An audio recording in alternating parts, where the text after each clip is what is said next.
Chair now recognizes himself for an opening statement. Politics is driving the agenda in federal agencies. You don't believe me, just read the Durham report from 3 days ago.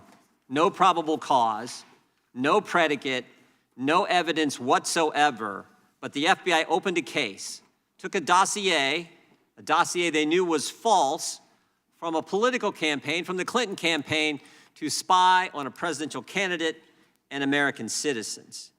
Here was the key line from the Durham report. Quote, the FBI failed to uphold their mission of fidelity to the law. They didn't follow the law. Didn't have probable cause or evidence to do what they did. An agency focused on politics. But I would argue today it's even worse. Because today it's not just presidential campaigns. Today it's the American people. They're the target. You're not politically correct. You're not in line with what they think should be the political position, the proper position. You're the target. Parents attending a school board meeting, pro-lifers praying at a clinic, or Catholics simply attending Mass, you could be a target. And maybe what's just as frightening is if you're one of the good employees in our government who come forward to talk about the targeting, you then become a target. You face retaliation. If you're one of those, and I think there are thousands and thousands of good employees working across our country in the FBI and other agencies, but if you're one of those good employees driven by your commitment to the Constitution and your conscience and you come forward, they're going to come after you. If you come forward and tell us about the radical traditional Catholic memo, you come forward and tell us about this idea that they're going to create some snitch line to report on parents going to school board meetings, you do that, they will try to crush you. They will retaliate against you. They're coming after you. But these guys today, they were brave enough. They took their oath seriously. They believe in the Constitution, the Bill of Rights, and the rule of law, and they came forward. And I want to thank them for doing it. But because they did, man, oh man, have they faced retaliation. Mr. O'Boyle was selected for a new unit, moved his family from Kansas to Quantico, Virginia, and the first day he arrives here, after being selected for this new unit, serving in our military, serving well in the FBI, with first day he arrives here, they tell him his clearance is suspended. Can't get his belongings for his family, can't get his clothes, can't get his children's clothes, 4 kids and a 2-week-old newborn. Mr. Friend raised concerns about using the SWAT team to arrest someone who was willing to turn themselves in, and the FBI takes his clearance. Wouldn't even let him get access to his firearms training records, which he needs to get employment. Mr. O'Boyle's went 200-some days without getting paid. Mr. Allen's went 450 days without getting paid. This is the kind of retaliation they have faced for coming forward and telling us the truth. For Mr. Allen, he lost his clearance for simply doing his job, compiling case-related research, using open-source material, news, and articles, and passing them on to the people working the case. And they didn't like some of the material he passed on. 450 days without pay. And the retaliation isn't limited to the FBI. Democrats on this committee also engaged in it. They leaked parts of these guys' interviews to the press. Press reported on it, and then the press had to issue corrections. The Post, the Washington Post, the New York Times, Rolling Stone, because what the Democrats told them wasn't accurate, what they reported wasn't accurate. That's why Mr. Allen would only let Republicans talk to him. He said, I've seen what's going on. I want to be interviewed by the Republicans. We've talked to over 24 whistleblowers. People have come to us. We've interviewed several of those, and today 3 of them. 3 of those brave whistleblowers and a lawyer who represents them will tell us their story. They will tell us what happened, what they saw, and then what happened to them because they were courageous enough to report it to Congress. And I just want to tell you guys, get ready. Get ready, because these guys are going to come after you. You know they are. Last hearing we had 2 journalists, Democrats, 2 Democrat journalists sat right where you guys did, and these guys tried to get them to divulge their sources. Someone needs to tell them how the First Amendment works. And while Mr. Taibbi, one of those award-winning journalists sitting right where you're sitting, was testifying, guess what else was happening? The IRS was knocking on his door. So get ready. But I know you're up to the task because you came forward in the first place. Thank you for your commitment to the Constitution, the First Amendment, the rule of law, and for your willingness to come forward and tell Congress what you've seen, what you've witnessed. Thank you for doing that. Mr. Levitt, thank you for representing him. We appreciate that. Now I yield to the ranking member for an opening statement. Thank you, Mr. Chair, and good morning. Today is our fourth hearing in this select committee.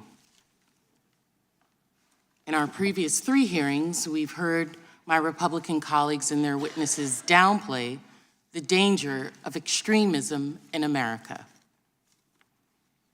suggesting that the 2020 election was stolen and claimed that January 6th was anything other than an attempted insurrection, anything other than domestic terrorism. From what I can glean about today's hearing, and I'm going to say glean because my Republican colleagues don't really want us to work together. They give us the bare minimum notice for hearings, no subject indicated. We learn who the hearing witnesses is from British tabloids. That's not normal in the House of Representatives. One must wonder, are Republicans scared of giving us the information so that we can do our own due diligence on these conspiracy theories, these ideas that they want to put forward? Indeed, today's hearing will be more of the same. Perhaps they're too far gone to realize that, in fact, this hearing is evidence, as if we needed any more, that MAGA Republicans are a threat to the rule of law in America. Less than 2 months ago, former President Trump, facing mounting investigations into his many alleged crimes, declared that, quote, Republicans in Congress should defund the DOJ and the FBI until they can come to their senses. And we all know that when Trump says jump, the Republicans in the House say, how high? So here we are, on Police Week, watching House Republicans jump to lay the foundation to defund law enforcement.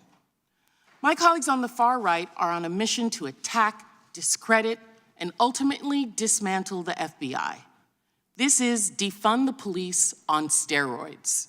As part of their mission, my colleagues have brought in these former agents, men who lost their security clearances because they were a threat to our national security, who, out of malice or ignorance or both, have put partisan agenda above the oath they swore to serve this country and protect its national security. It is everyday American taxpayer who is bearing the burden of this circus-like hearing. A year ago, Republicans promised that if they won control of Congress, they would focus on kitchen table issues like bringing down inflation. Now we got a bait and switch. Instead of trying to make their constituents' lives better, they're wasting time and taxpayer dollars on an endless, fruitless string of partisan investigations. Instead of working to make America more secure, they're manufacturing opportunities to attack law enforcement agencies, even and especially on the same week that we are remembering those law enforcement personnel who lost their lives in the line of duty.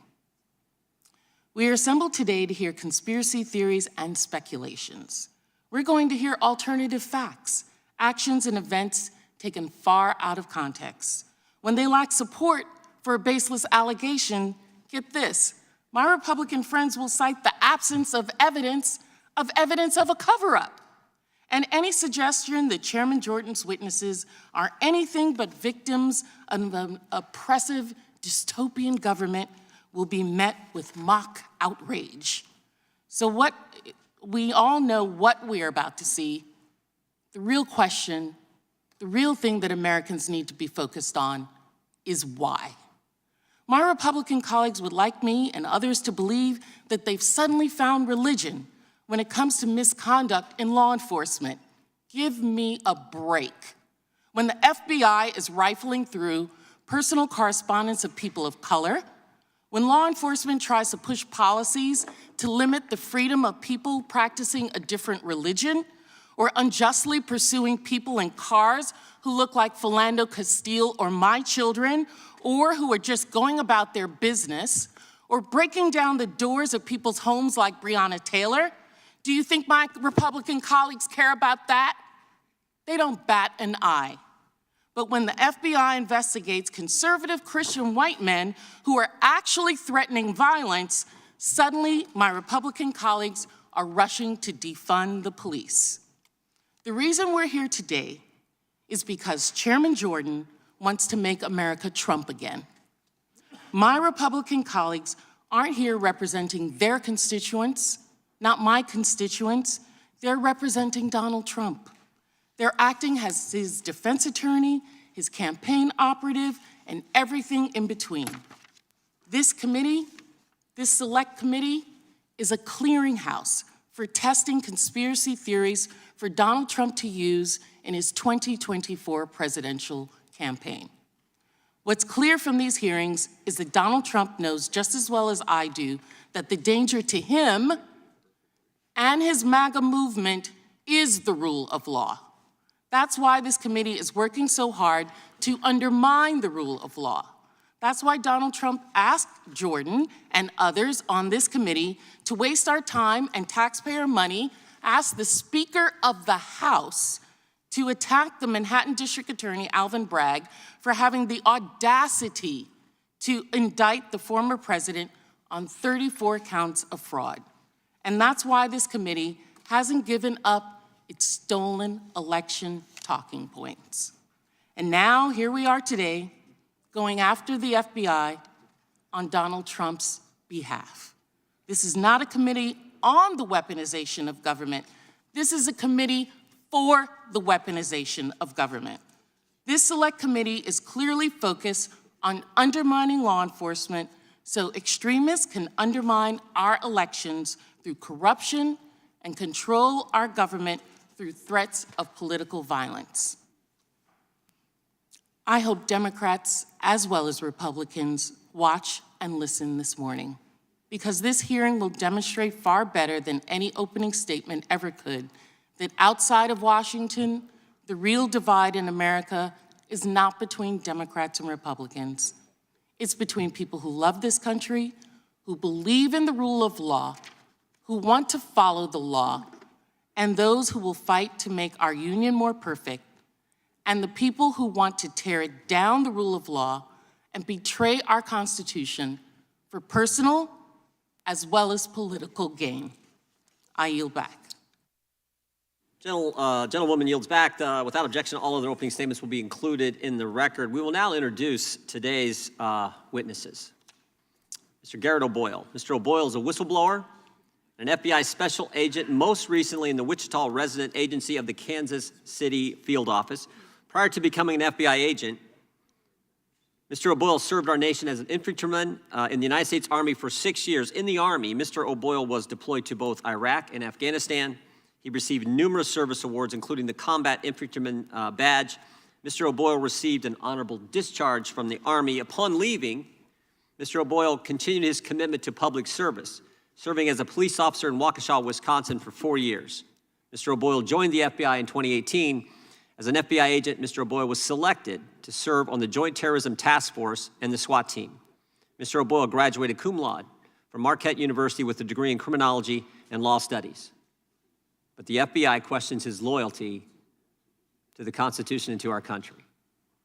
Mr. Friend is a whistleblower and FBI special agent, most recently in the Daytona Beach resident agency of the Jacksonville field office. Prior to becoming an FBI agent in 2014, Mr. Friend served as a police officer in Savannah, Georgia, and Pooler, Georgia. And as an FBI agent, Mr. Friend spent 7 years working human trafficking investigations and investigating crimes against children. Prior to blowing the whistle in 2022, Mr. Friend had received several awards from the FBI for his performance. Mr. Friend is a graduate of the University of Notre Dame. And again, after this service to our country, the FBI questions his loyalty to the country. Mr. Allen is a whistleblower and staff operations specialist with the FBI Charlotte field office. Mr. Allen has 20 years of experience as an intelligence professional in the FBI in the United States Armed Services. Prior to joining the FBI, Mr. Allen served in the United States Marine Corps, including service in Iraq, Kuwait, and Japan. In the Marines, Mr. Allen received several awards, including the Navy and Marine Corps Commendation Medal and the Navy and Marine Corps Achievement Medal.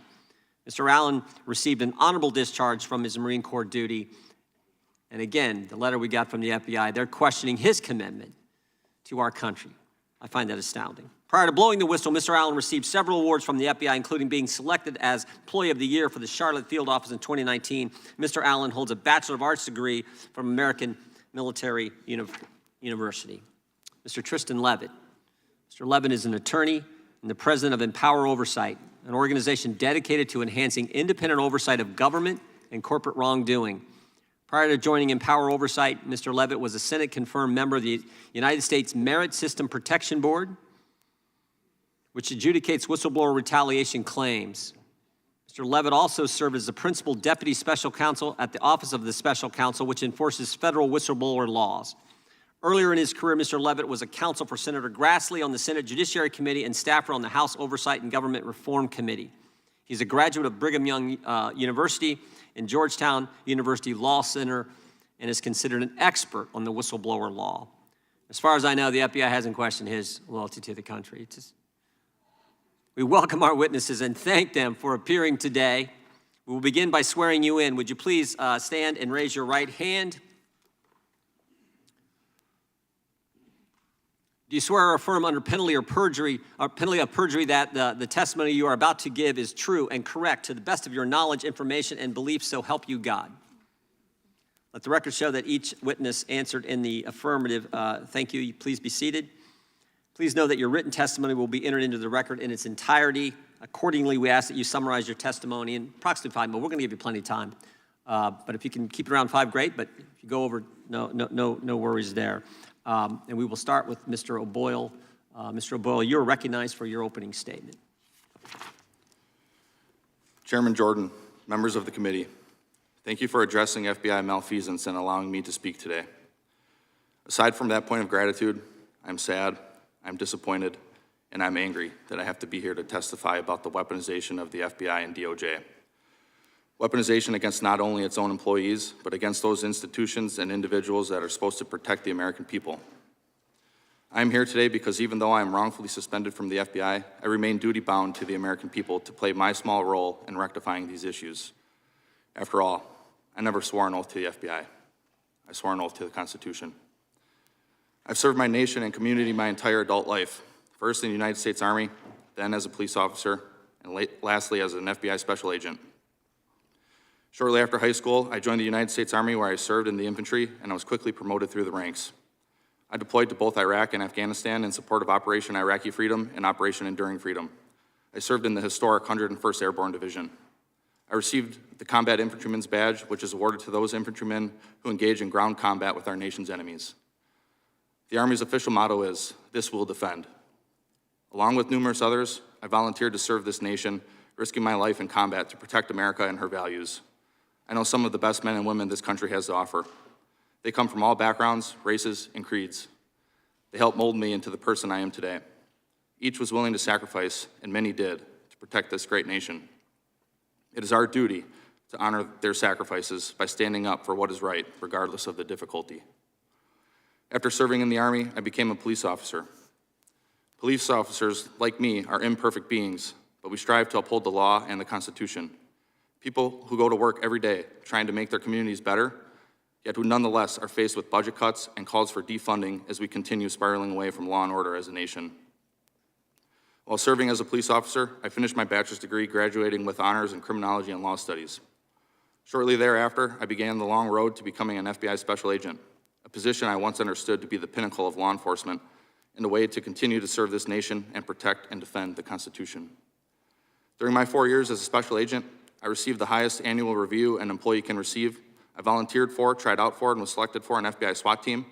I also volunteered for, tried out for, and was selected for a new unit the FBI created. I also received an award for my work on an anti-abortion extremism case. I've been smeared as a malcontent and subpar FBI employee. This smear stands in stark contrast to my life in public service. This smear campaign, disgusting as it is unsurprising. Despite our oath to uphold the Constitution, Too many in the FBI aren't willing to sacrifice for the hard right over the easy wrong. They see what becomes of whistleblowers, how the FBI destroys their careers, suspends them under false pretenses, takes their security clearances and pay with no true options for real recourse or remedy. This is by design. It creates an Orwellian atmosphere that silences opposition and discussion. We know what is right to do, yet we too often refuse to do what is right because of the difficulty and suffering it incurs. I couldn't knowingly continue on this path silently without speaking out against the weaponization I witnessed, even if it meant losing my job, my career, my livelihood, my family's home, and now my anonymity. It's up to members of this committee, current and former FBI employees, and indeed all Americans, to ensure that the weaponization of our own government against the people comes to an end, no matter the personal cost. As James Madison prudently opined, in framing a government which is to be administered by men over men, the great difficulty lies in this. You must first enable the government to control the governed, and in the next place, oblige it to control itself. The safeguards currently in place at the FBI are clearly inadequate and must be reworked to protect whistleblowers and others who are inappropriately targeted. The FBI can extract whatever they want from me. I'm willing to bear that burden. I've sworn to defend this country from enemies, both foreign and domestic, even if that means sacrificing my life. I've lived that oath out since first enlisting in the Army, consistently saying, "Here am I, send me." My oath, however, did not include sacrificing the hopes, dreams, and livelihood of my family, my strong, beautiful, and courageous wife, and our 4 sweet and beautiful daughters who have endured this process along with me. In weaponized fashion, the FBI allowed me to accept orders to a new position halfway across the country. They allowed us to sell my family's home. They ordered me to report to the new unit when our youngest daughter was 2 weeks old. Then, on my first day on the new assignment, they suspended me, rendering my family homeless. They refused to release our goods, including our clothes, for weeks. All I wanted to do was serve my country by stopping bad guys and protecting the innocent. To my chagrin, bad guys have begun running parts of the government, making it difficult to continue to serve this nation and protect the innocent. But I, for one, will never stop trying, and I'll never forget my oath. Thank you. Thank you, Mr. Boyle. God bless you. Mr. Friend, you're recognized for your opening statement. Thank you, Chairman Jorman. And members of the committee, my name is Stephen Friend. I'm a senior fellow for the Center for Renewing America. Prior to assuming my current position, I was a special agent for the Federal Bureau of Investigation for 8.5 years. During that time, I investigated approximately 200 violent crimes, such as aggravated assaults, murder, child abuse, rape, robbery, child molestation, child pornography, and human trafficking. I also served 5 years on an FBI SWAT team and spent 5 years as a local law enforcement officer in the state of Georgia.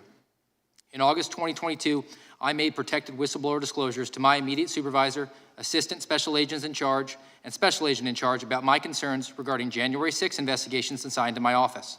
I believed our departures from case management rules established in the FBI's Domestic Investigations and Operations Guide could have undermined potentially righteous prosecutions and may have been part of an effort to inflate the FBI's statistics on domestic extremism.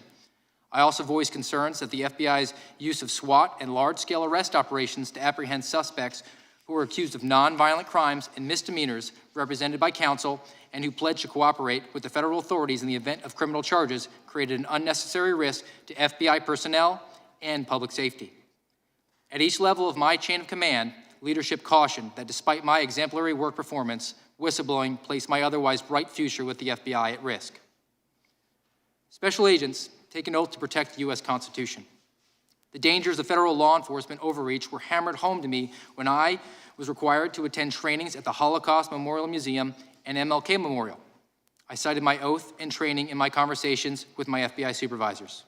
Nevertheless, the FBI weaponized the security clearance processes to facilitate my removal from active duty within 1 month of my disclosures.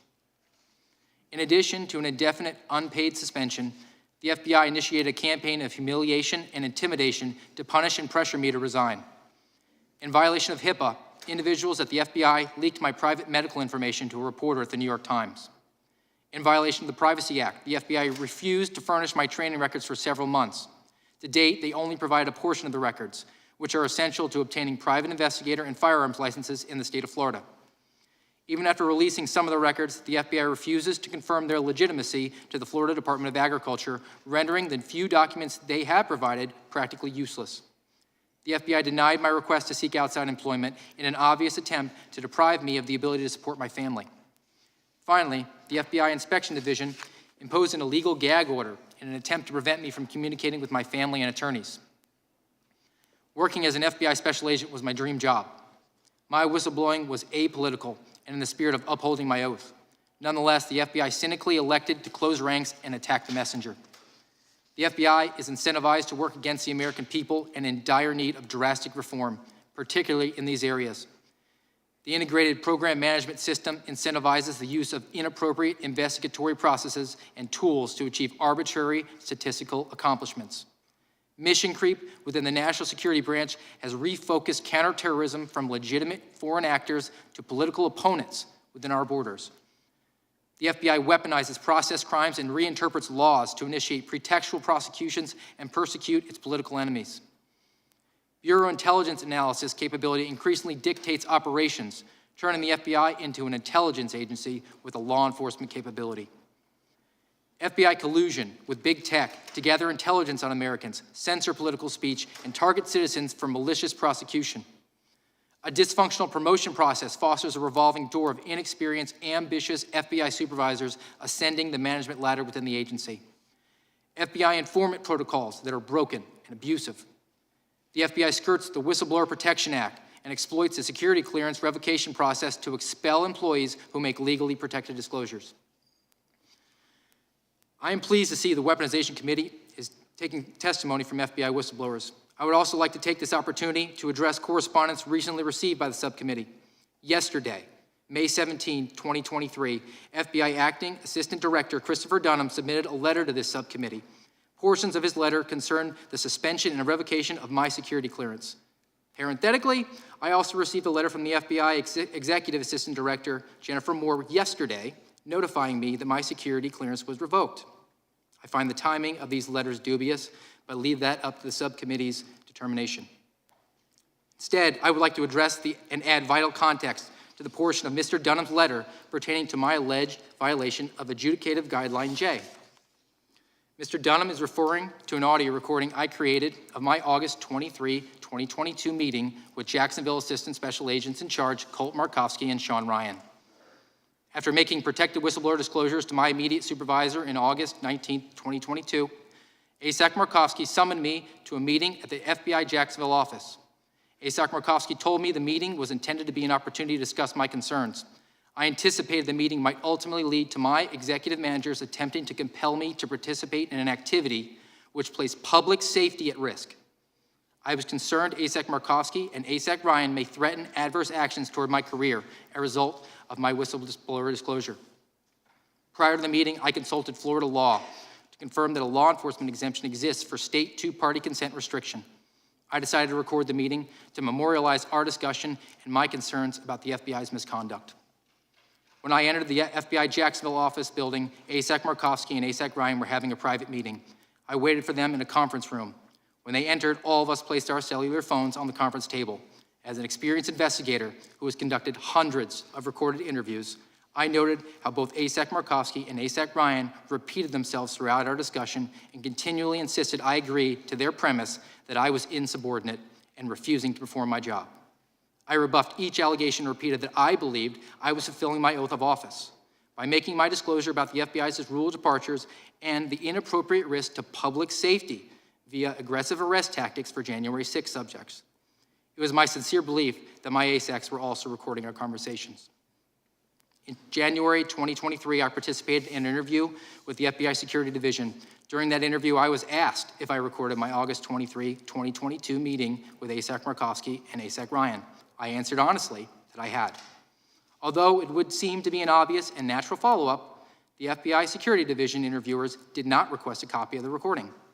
FBI Security Division should be gravely concerned if executive managers threaten subordinate whistleblowers with adverse action. I submitted that this omission by the FBI Security Division solidifies my contention that ASACs Markowski and Ryan created their own recording of our meeting. The FBI was not concerned about potential whistleblower retaliation. The Bureau was only interested in learning if these actions were at risk of exposure. I pray that all members consider the information I and my fellow whistleblowers present. You may think I'm a political partisan. You may think I am a grifter. You may think I'm a conspiracy theorist. It does not matter. Simply put, this committee should avoid the temptation to impugn the character and the motivations of the messengers seated before you. I sacrificed my dream job to share this information with the American people. I humbly ask all the members to do your jobs and consider the merit of what I have presented. Thank you. Thank you, Mr. Friend. I appreciate your testimony. Mr. Allen, you are now recognized for your opening statement. Thank you, Chairman. Hello, my name is Marcus Allen. I'm a staff operations specialist for the FBI in the Charlotte Field Office. Due to whistleblower retaliation by the FBI, I've been suspended without pay for over a year. Thank you to the committee for allowing me time today to convey my concerns about the current FBI. In particular, I am concerned, and I believe this committee should also be concerned about the FBI's use of the security clearance process to retaliate against whistleblowers. First, though, just so you know a little bit about me, I served honorably in the United States Marine Corps from 2000 to 2005. I was deployed to Kuwait and served 2 tours in Iraq and contributed to Operation Iraqi Freedom. During my deployments, I was exposed to live enemy fire on numerous occasions, even though I served primarily in analytical and intelligence roles. I was awarded the Navy and Marine Corps Commendation Medal and the Navy and Marine Corps Achievement Medal. I eventually joined the FBI and was Employee of the Year in 2019 in the Charlotte Field Office. As the holder of a top-secret security clearance since 2001, I've been trusted with the nation's greatest secrets. So why am I here today? Despite my history of unblemished service to the United States, the FBI suspended my security clearance, accusing me of actually being disloyal to my country. This outrageous and insulting accusation is based on unsubstantiated accusations that I hold conspiratorial views regarding the events of January 6, 2021, and that I allegedly sympathize with criminal conduct. I do not. I was not in Washington, D.C. on January 6th, played no part in the events of January 6th, and I condemn all criminal activity that occurred. Instead, it appears that I was retaliated against because I forwarded information to my superiors and others that questioned the official narrative of the events of January 6th. As a result, I was accused of promoting conspiratorial views and unreliable information. Because I did this, the FBI questioned my allegiance to the United States. Since I was suspended, there's been a dearth of communication from the FBI, with interactions seemingly only being forced by actions from my counsel or members of Congress. For example, I was not even interviewed by anyone from the FBI until May of 2022. I was suspended in January of 2022. This interaction with the FBI happened on the heels of a public statement from a congressional member in early May of 2022. The member made statements indicating the FBI was conducting a purge of employees with conservative viewpoints. Within hours of the public statements, my counsel received a phone call from the FBI wanting to see if they could conduct an interview. I promptly complied and did an interview with investigators within a week. Throughout this ordeal, I and my counsel have responded quickly, whereas the FBI has only stonewalled. I have filed a federal civil rights lawsuit, which is pending, seeking to recover my livelihood and restore my good name. Recently, my counsel filed a whistleblower complaint with the Justice Department's Office of Inspector General. The complaint set forth retaliation through misuse of the security clearance process, as well as reprisal against me for making a protected disclosure. Interestingly enough, in the wake of filing the complaint,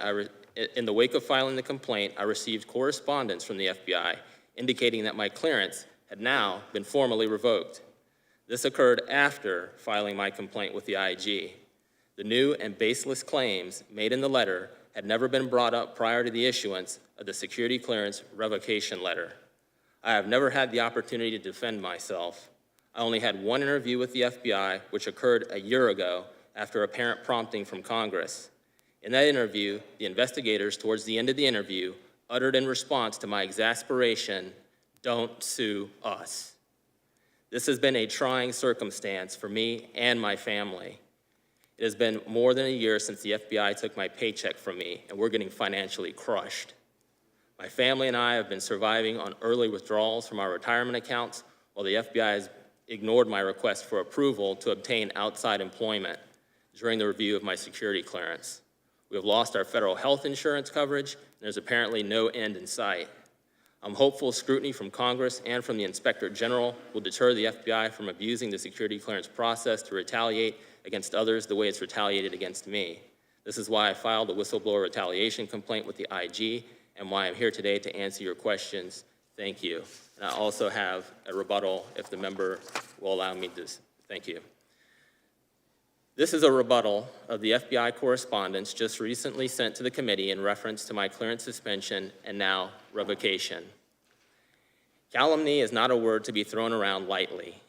In regards to the FBI's treatment of me, it is fitting. This is conduct unbecoming of an organization given the public trust. Think about that. My treatment, without a doubt, has sent a chilling effect through what semblance remains of an analytical cadre. This was not a thorough investigation in my regard. I've not been afforded an opportunity to appropriately defend myself or confront the claims made against me. Interestingly, the revocation language citing Guideline E is the first instance I've ever seen referring to this specific guidance in my case. The claim that I obstructed a lawful investigation is dubious, and I do not recall ever being admonished for such an infraction.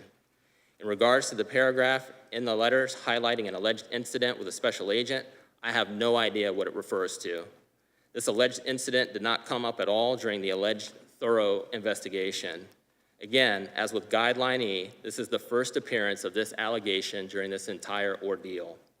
Next, I do not recall ever receiving a directive to stop sending information in regards to the 6th. Why would you not want any more information sent to you? Furthermore, the September 29, 2021 email referred to in the letter is part of a protected disclosure, and this correspondence represents documentary evidence of a protected disclosure as a source of retaliation and reprisal. Alternative analysis and differing viewpoints should be welcomed, even though they may not be ultimately acted upon by the actual decision makers. Groupthink should not be an ethos championed in an investigative organization. To shut down differing viewpoints is the end of any analytical or investigative body. It sends a chilling effect across the workforce and does not allow for intellectual freedom, which is vital to any investigative body seeking out the truth. It is possible the ire towards my perspective could have been due to folks wanting to maintain invincible ignorance instead of consciously and mentally transferring over to willful ignorance. This is the end of my statement. Thank you for my time. Thank you, Mr. Allen. Mr. Levitt. Chairman Jordan, Ranking Member Plaskett, members of the subcommittee, thank you so much for the invitation to testify today. I currently serve as the president of Empower Oversight. We're honored to represent Stephen Friend and Marcus Allen. FBI whistleblowers have second-class status compared to those in most federal agencies. When Congress adopted the modern system of whistleblower protections, it prohibited retaliation against FBI whistleblowers. But it gave them none of the process that other federal law enforcement agencies received, like the DEA, the ATF, U.S. Marshals, and Secret Service. Whistleblowers of those agencies can all file retaliation complaints with the U.S. Office of Special Counsel, an independent agency. FBI whistleblowers cannot. Whistleblowers at those agencies can all appeal retaliation to the Merit Systems Protection Board, on which I recently served. Until just last year, FBI whistleblowers could not. They finally got that right in last December's NDAA. But Congress must ensure that this new jurisdiction applies as intended to all FBI retaliation cases. Many have been wending their way for years through DOJ's long and extensive process. But the laws prohibiting retaliation have been on the books that entire time. The FBI cannot claim now that these are new rights just because they now have to justify their actions before the MSPB. Time has demonstrated, in my opinion, that it was a mistake to exclude the FBI from the standard whistleblower protection process. It discourages integrity and encourages deceit and even corruption. Congress should treat the FBI the same as all other federal law enforcement agencies, eliminating a special exception and giving its employees access to OSC to investigate retaliation. The hardworking employees of the FBI deserve equal protection of the law. The FBI's latest troubling practice is suspending security clearances to retaliate against whistleblowers.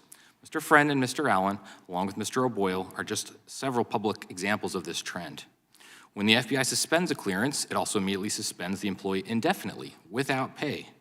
To make matters worse, it holds them and their families hostage by requiring them to get permission to take another job, permission the FBI routinely denies. Congress needs to ensure the FBI stops this abuse. In light of all these obstacles for FBI whistleblowers, you would think Congress would do everything that it could to welcome their disclosures here. But FBI employees coming to Congress have unfortunately been shamefully treated by Democrats on this committee. It's one thing to hear allegations and find them unpersuasive or even distasteful.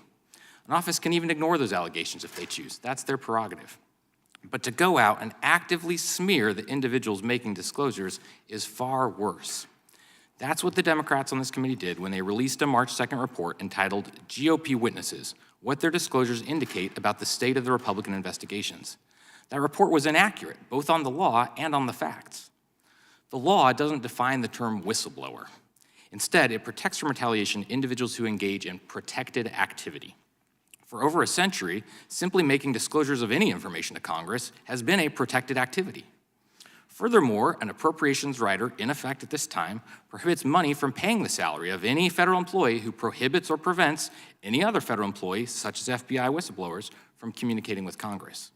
The Democrats' report denied whistleblower status to individuals engaged in the precise activity the legislative branch has considered protected since 1912. The report's reliance on evidence for whistleblower status is also misplaced. Simply communicating a reasonable belief of misconduct is protected whistleblower activity under the law. This applies regardless of whether the whistleblower produces evidence at that time backing up their allegations. Only protecting whistleblower disclosures accompanied by conclusive evidence, as the Democrats seem to require, would have disastrous consequences for retaliation throughout the federal government. My experience working for Congress was that whistleblowers brought allegations, and where the committees found those allegations worthy of further follow-up and congressional action, we conducted investigations. No one expects a private citizen to investigate a crime before going to the police, and we didn't expect a whistleblower to investigate their own agency. That's also essentially how the law for remedying retaliation through the MSPB is set up, where making a non-frivolous allegation leads to discovery, interviews, and more. Simply put, the burden isn't on the whistleblower to produce the evidence at the outset. That's why there's an investigative process. The Democrats' report also got the facts wrong. For example, they claim DOJ IG declined to investigate Mr. Friend's claim, when in fact, DOJ IG will be interviewing Mr. Friend tomorrow and has an ongoing investigation. DOJ IG says no one from the Democrat staff ever contacted their office to verify this claim before issuing their report. Inexcusably, a number of mainstream media sources simply repeated the Democrats' wrong information uncritically without bothering to check the facts for themselves, which is why there were multiple retractions. FBI whistleblowers have traveled a hard road over the years. They should be treated by Congress the same as other whistleblowers. Issuing reports smearing those who come forward from the FBI will unquestionably deter others from taking that same path. Congress must have firsthand information about how federal agencies are operating to perform its constitutional duty of oversight. Why would future whistleblowers bring their disclosures to Congress if they think they might be treated like this? Attacking whistleblowers hurts this committee and others, the House of Representatives as an institution, and Congress as a whole. Thank you. Thank you, Mr. Levitt. The chair recognizes the gentlelady from Wyoming for 5 minutes. Thank you, Chairman Jordan. I want to thank our witnesses today for their service to our country, service which includes their willingness to provide protected disclosures to ensure that the federal government is held accountable for wrongdoing. We've heard their testimony, and my colleagues will ask more questions so we can further understand the wrongdoing they have exposed and the retaliation that they have now suffered. As this hearing gets underway, I want to focus on the cultural changes that have occurred within the FBI over the last 20-plus years, fundamental changes that have led to the political capture of our flagship law enforcement agencies, and with the Democrats using these agencies as their own personal political hacks. What happened that allowed for politicization to permeate every facet of the FBI? Well, there are many things, but I think we must focus on the information that was provided by retired FBI Special Agent Thomas Baker, who testified before the Select Subcommittee earlier this year. Mr. Baker explained that in the aftermath of 9/11, and upon being embarrassed by being scolded by President Bush for not being able to stop it from happening, then FBI Director Robert Mueller made the decision to fundamentally change the FBI from a law enforcement body to an intelligence-driven one. Such a redirection of the very purpose of the FBI resulted in centralizing its power in Washington, D.C., while placing less emphasis on the field offices. Changes that replaced agent executives in the headquarters with so-called professionals from the outside, and stockpiling more and more power in D.C. and away from the country that it serves. 9/11 was a watershed moment for many reasons. It was a horrific terrorist attack on the shores of the United States of America. But our government's ultimate response is also tragic. And by eventually finding a way to target not the terrorists, but American citizens, which is where the FBI and DOJ are at this point in time. Both the DOJ and the FBI, they've used the FISA court to obtain illegitimate surveillance authority. They've targeted political campaigns with which they disagree. They have created a Russia hoax to cripple a duly elected president. They have targeted Catholics for exercising their faith. They've targeted parents for wanting to protect their children. And so what we can say in short is that the eye of Sauron has turned inward, and it is burning with a white-hot intensity that seeks to destroy everything in its path. What I think we can say is that as the DOJ and FBI have become more political, they have amassed more power. And as they have amassed more power, they have become more political. This is a vicious cycle that must be stopped. To be blunt, the leadership of the FBI and the DOJ are corrupt. I will name names. Christopher Wray and Merrick Garland are corrupt. They know it, we know it, and the American people know it. Congress needs whistleblowers like you so that we can conduct our oversight and correct course on these abusive federal agencies. And sadly, what we've already seen and what we will continue to see today is that the Democrats will not focus on the substance of what these brave men are exposing, or engage in a discussion about how to protect our constitutional rights and institutions from the tyrants that are running these agencies. Instead, what we will see is that they will deflect, they will call the witnesses names, they will scream MAGA, an extremist at the top of their lungs. They will attempt to impugn your integrity, but make no mistake, they are simply trying to cover up the unforgivable and the indefensible, which is the creation of a two-tiered justice system based on political beliefs and the corruption of our political elites. I encourage the American people to listen to these witnesses, to read the Durham report, to study what is happening with the FBI and the DOJ, and to listen and to sift through the lies and recognize that this nonsense must stop, or we're going to lose the greatest republic that's ever existed in the history of the world. Thank you for your willingness to come here. Thank you for your willingness to stand on the wall. Thank you for your willingness to tell the truth about what these agencies are doing.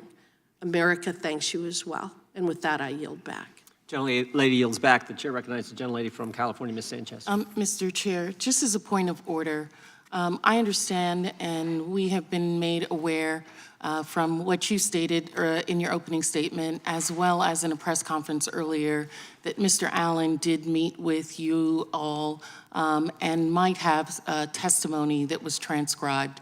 And I understand that he stated that he did not feel comfortable meeting with the Democrats. He's comfortable being here today in this open forum. We will be questioning him. Will you give us a copy of that testimony that was transcribed of your discussions with him? That'll be up to Mr. Allen. But you are in possession of them, aren't you? Sure are. So why would you not give them to us? Because Mr. Allen's a whistleblower and he didn't want that to happen. He didn't want, but he's comfortable here in open discussion with us today? Sure is, and you can ask him questions if you want. You don't share your information with the minority? Nope. The whistle? No, so you're not sharing information that you've obtained with the minority staff. Whistleblower saw what you did with Mr. Friend and others, the false information you gave the press, so much so that they had to issue corrections. The whistleblower doesn't decide that. The committee decides it. And we've decided. And you've decided We've that you're decided not to going have to share. Mr. Allen is here. You can ask him questions, and we can talk about the testimony, but right now you're not getting the testimony. Mr. But Allen's here to testify. And you'll give us the testimony when? After he's left, or at no point in time, or when will we have that? That's only for the Republicans. Is that what you're saying? Mr. Chairman, the gentlelady did not state a point of order. The point of and order gentlelady was, is will out of he be order. giving us the testimony of the witness that is here before us? And not a that point of you order. have Mr. information Mr. of Chairman, I asked that you for- are not sharing with Mr. the Chairman, Democrats. I moved that I was indulging the ranking member. The gentleman from California is right. She's not stated a point of order. The 5-minute questioning time So the point of belongs to order Ms. is I would like Sanchez. the testimony. I move that you give us the testimony of the individual. Move to who is table. here. There's a motion been made, it's been moved to table. Chair, we will call. We don't, Mr. Chairman, we don't have to table. We asked for a recorded vote. Recognize for that. Mr. Chairman, can we have a recorded vote? No, it's not a proper point of order. You just did a motion to table. No, Your it's not side a just motion did a to motion to table. Not a proper motion. Not a point of order. The Mr. chair Chairman, has I- recognized the gentlelady from California, Ms. Sanchez, for Chairman, I her 5 have minutes of a questioning. point of inquiry. Can I ask you a question? Sure. Mr. Chairman, Oh, it is, yeah, it is can Ms. I ask Sanchez's time. the chairman a question? After Ms. Sanchez, I'll gladly take your question. Ms. Sanchez, and we will restore the 5 minutes for Ms. Sanchez. I find it incredible that evidence that one side has garnered is not going to be shared with the other side. That is not how committees work. Chairman Jordan, Ranking Member Plaskett, I think it's important that we recognize this hearing for what it actually is. Make no mistake, this hearing is a vehicle to legitimize the events of January 6th and the people who perpetrated it. And why? Because Donald Trump is running for president again. And if you normalize the events of January 6th, if you repeat his election fraud lies, then maybe he doesn't seem quite so extreme. Maybe it will be easier to overturn a free and fair election the next time. For those of you who have forgotten, on January 6th, a mob of people who believed Donald Trump's lie that the 2020 election was stolen stormed the Capitol, seeking to stop the certification of the 2020 presidential election. They erected a gallows on the lawn just outside this room, and they ran through the halls looking to find and hang the Vice President of the United States. It was a shocking moment of political violence, and many of us on this dais, including myself, were there that day. We all felt the fear of knowing that there were people roaming the Capitol looking to kill us. But clearly, some of us have quickly forgotten that. I've heard my colleagues on the other side of the aisle suggest that, quote, the FBI was participating in the insurrection. They called the rioters who attacked the Capitol, quote unquote, peaceful patriots and quote unquote, political prisoners. And they described the violence on January 6th as akin to a quote unquote, normal tourist visit. It was not. Last year, the Judiciary Committee even had to entertain a resolution on the repeatedly discredited Ray Earp's conspiracy theory. Mr. Allen, your security clearance was first suspended on January 10th, 2022. Is that correct? Yes or no will suffice. And the FBI's reason behind your suspension was because it found you to have, quote, espoused conspiratorial views both orally in writing and promoted unreliable information which indicates support for the events of January 6th. Is that correct, yes or no? That is the language that they placed on the letter. That's a yes then. Do you believe it's important for federal agents to have allegiance to the United States, yes or no? It is absolutely important that personnel I'll for take the that as a government yes. have allegiance Do to the you United believe States. you should have allegiance to the United States to possess a security clearance, yes or no? Absolutely. Do you believe your obligation as a federal agent should supersede your First Amendment right, yes or no? Can you please rephrase the question, ma'am? Do you believe that your obligation as a federal agent should supersede your First Amendment right, yes or no? I don't know. Can you please rephrase the question again, ma'am? Do you believe that you have an obligation to serve as a federal agent regardless of what your personal political beliefs are? Yes, I have an Thank you. obligation to Thank serve you. the United Do States. you believe that FBI agents should be permitted to express support for individuals who stormed the Capitol on January 6th? Yes or no? I believe agents have to do their jobs, ma'am. Do you believe that agents should be permitted to express their support for individuals who stormed the Capitol on January 6th? Yes or no? It's a simple question. No, you're supposed to be apolitical, ma'am, and do your job So as that an is a FBI no? person. You're supposed to be apolitical and do your job. I'm asking for a simple yes or no. Can you please Not a rephrase the difficult question. Do you believe that FBI agents should be permitted to express support for individuals who stormed the Capitol on January 6th? You should not be voicing support for criminal conduct. You have Okay, to do thank you. your job apolitically, ma'am. Thank you. Mr. Allen, have you ever used Twitter? Yes or no? I have utilized Twitter, yes, ma'am. Okay, and is your account at Marcus A970-50645? That is absolutely not my account. Okay, that's not your account. Well, on December 5th, 2022, an account under the name Marcus Allen retweeted a tweet that said, That quote, is not my account, ma'am. you haven't let me finish the question, Might have been sir. the football player. You haven't let me finish the question. And the time is mine. On December 5th, 2022, an account under the name of Marcus Allen retweeted a tweet that said, quote, Nancy Pelosi staged January 6th, retweet if you agree, end quote. Do you agree with that statement? Yes or no? That is, I don't, no, ma'am. That's not my account at all. I have I'm no asking idea. whether you agree with that statement, yes or no? Can you please rephrase the Yeah. statement? Do you think Time of the that gentlelady Nancy has Pelosi expired. staged January 6th? I just want him to answer He'll this answer, last he'll answer. question. Yeah, he'll answer. I'm just telling you your time's up. Do you believe that Nancy Pelosi, do you agree with the statement that this person tweeted that Nancy Pelosi staged January 6th? Yes or no? don't- No. Thank you. I yield back. Chair recognizes the gentlelady from New York, Ms. Stefanik. I yield to the chair. Excuse me, I Mr. think- Chair, I think you were going to indulge the Congresswoman from Florida and her point of inquiry. The after. gentlelady from Florida is recognized. Thank you. Thank you, Mr. Chairman. It's my understanding that... Are you making a point of order? No, I'm asking you a question. Okay, A point of inquiry. okay. It's my understanding that the minority in this committee under the rules is entitled to the same testimony, information, documents that the majority is entitled to. So, I mean, I'm not aware that you're able to withhold information from the minority that we would need to use to No. prepare for a... When it comes to whistleblowers, you're not. And I would just remind the These committee, aren't remind whist- everyone, look, when Mr. it comes to Chairman? That's not whistleblowers, right. you are not. That's not right. It's shocking that the That is gentleman. not right. It's shocking And that in the fact, gentleman. you talk so much about the Mr. Chairman, whistleblower and the impeachment. It's shocking that the We gentleman gave you from New all York of would the state information that we had. when you were part of Yes, an we gave you investigation all with an of the anonymous information you whistleblower. had. We Mr. had. Chairman, these Mr. individuals Chairman, I haven't been can't declared hear whistleblowers. 5 people at once. I Could know. we have regular Okay, order? Mr. Chairman, Chair recognizes it's. I'm inquiring, and I was not And I've finished told you inquiring. that when it comes to whistleblowers, you are not entitled to it. That's These at the discretion of Mr. Allen. Mr. Chairman, these And he said individuals have been determined he has not to be agreed to that. whistleblowers. These are not whistleblowers. They've been determined by the agency not to be whistleblowers. Are you deciding that they're whistleblowers? Yes, the law decides. Did you not listen to Mr. Levitt's testimony? Did you not read the law? The His law attorney decides is that they are asserting- whistleblowers. his attorney The is chair asserting that recognizes they are the gentlelady whistleblowers. from The New law York. has not The determined gentlelady that they from are New York has been whistleblowers. recognized. The law has not determined they are whistleblowers. His attorney is just asserting that. Gentlelady from New York. Thank you, Mr. Chairman. I have lost my voice. I'm yielding to Mr. Gates.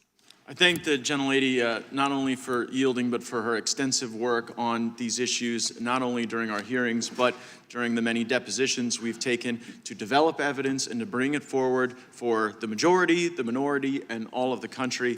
Did you give us that evidence? I know that if the gentlelady from Are you New going to give York us that evidence? was able to speak, that she'd certainly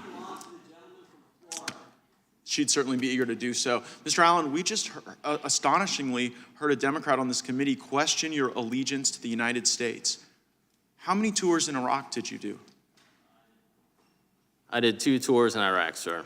And for how many decades have you held a security clearance? For 2 decades, sir. Ever been called into question before? No, sir. And you also received the Employee of the Year Award for the Charlotte Field Office, is that right? That is correct, sir. Did you receive any medals during your service for the Marine Corps and the United States Navy? I did, sir. As a member of the Marine Corps, I received a Navy Commendation Medal and a Navy Achievement Medal. Seems to me your allegiance to the United States is pretty well established over multiple decades, wearing the uniform, fighting for our country, and I am proud that you continue to fight for our country as a whistleblower here, making a disclosure to the United States Congress. And Mr. Allen, is it your belief that you were retaliated against because you shared an email that questioned the truthfulness of FBI Director Christopher Wray? Yes, sir. And you believed that he wasn't truthful based on testimony he'd given to the United States Senate, isn't that right? Yes, sir. And in that testimony to the Senate, you believed that Christopher Wray indicated that there were no confidential informants and no FBI assets that were present at the Capitol on January 6th that were part of the violent riot. Isn't that right? Yes, sir. Please play the video. We're now going to hear from George Hill, who worked at the Boston field office.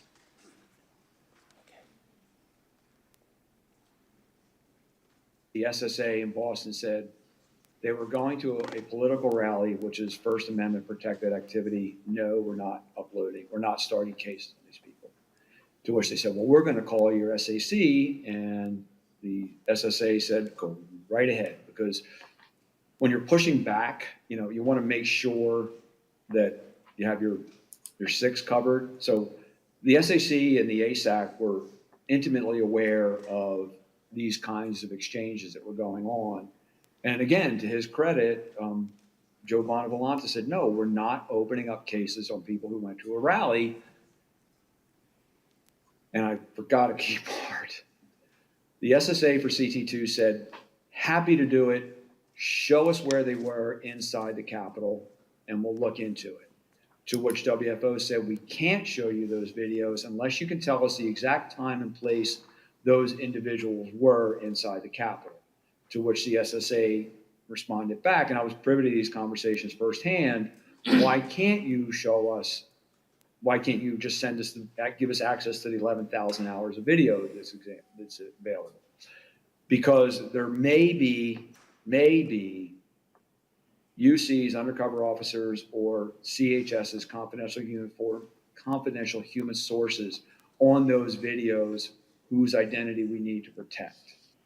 So, Mr. Allen, you got retaliated against for saying the very thing that the Washington field office was telling Boston, when the Boston field office was saying, we're not going to go and investigate people that just showed up at a rally without sufficient criminal predicate.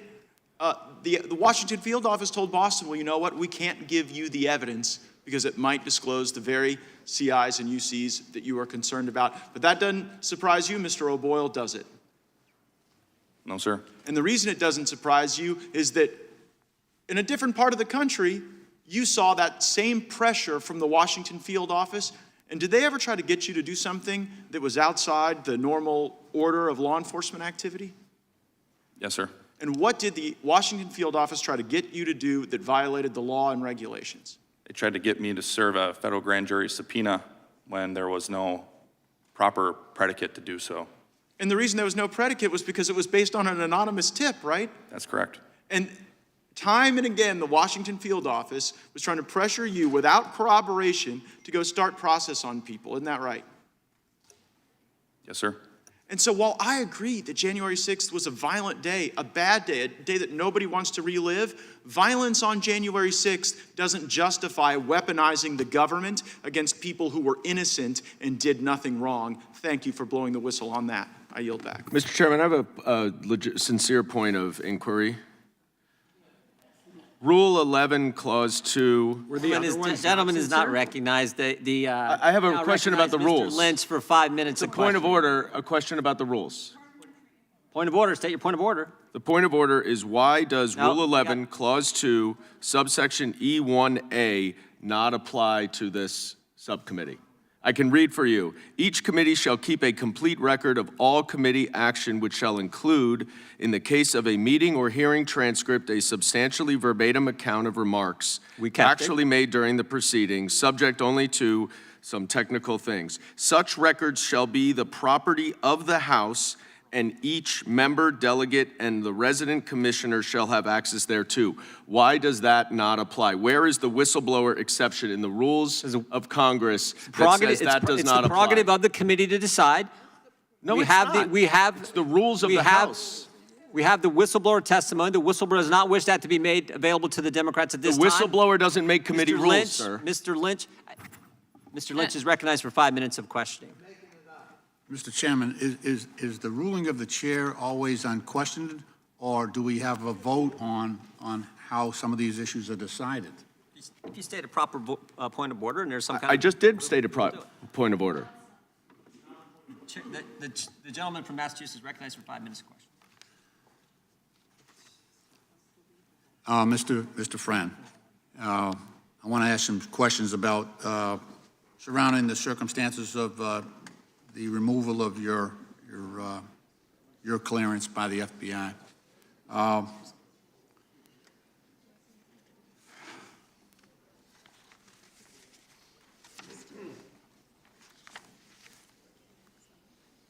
Mr. Friend, I'd like to ask you about your move to the domestic terrorism unit. You originally transferred to Daytona from the FBI's Omaha field office, Sioux City Residence Agency in June 2021, is that correct? Yes. And you were assigned to the Joint Terrorism Task Force at the end of September 2021, correct? Yes, I was reassigned. Okay. And you had been exclusively working on child sex abuse material known as CSAM cases, is that correct? Prior to that point, yes. And that was before you moved to the JTTF, isn't that right? Yes. Did you stop working on child abuse cases after October 1st, 2021? No, I did not. Well,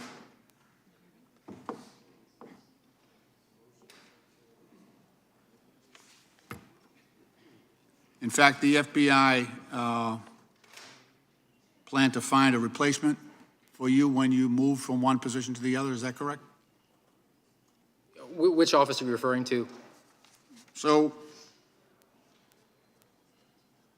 when you were moved from the child sexual abuse cases and moved to the JTTF, you were informed that the FBI would find a replacement for your other position, was that correct? No, that's not correct at all. I was told that those cases were going to be considered a local matter going forward. They would not be resourced, and that I was going to be reassigned to work on domestic terrorism cases.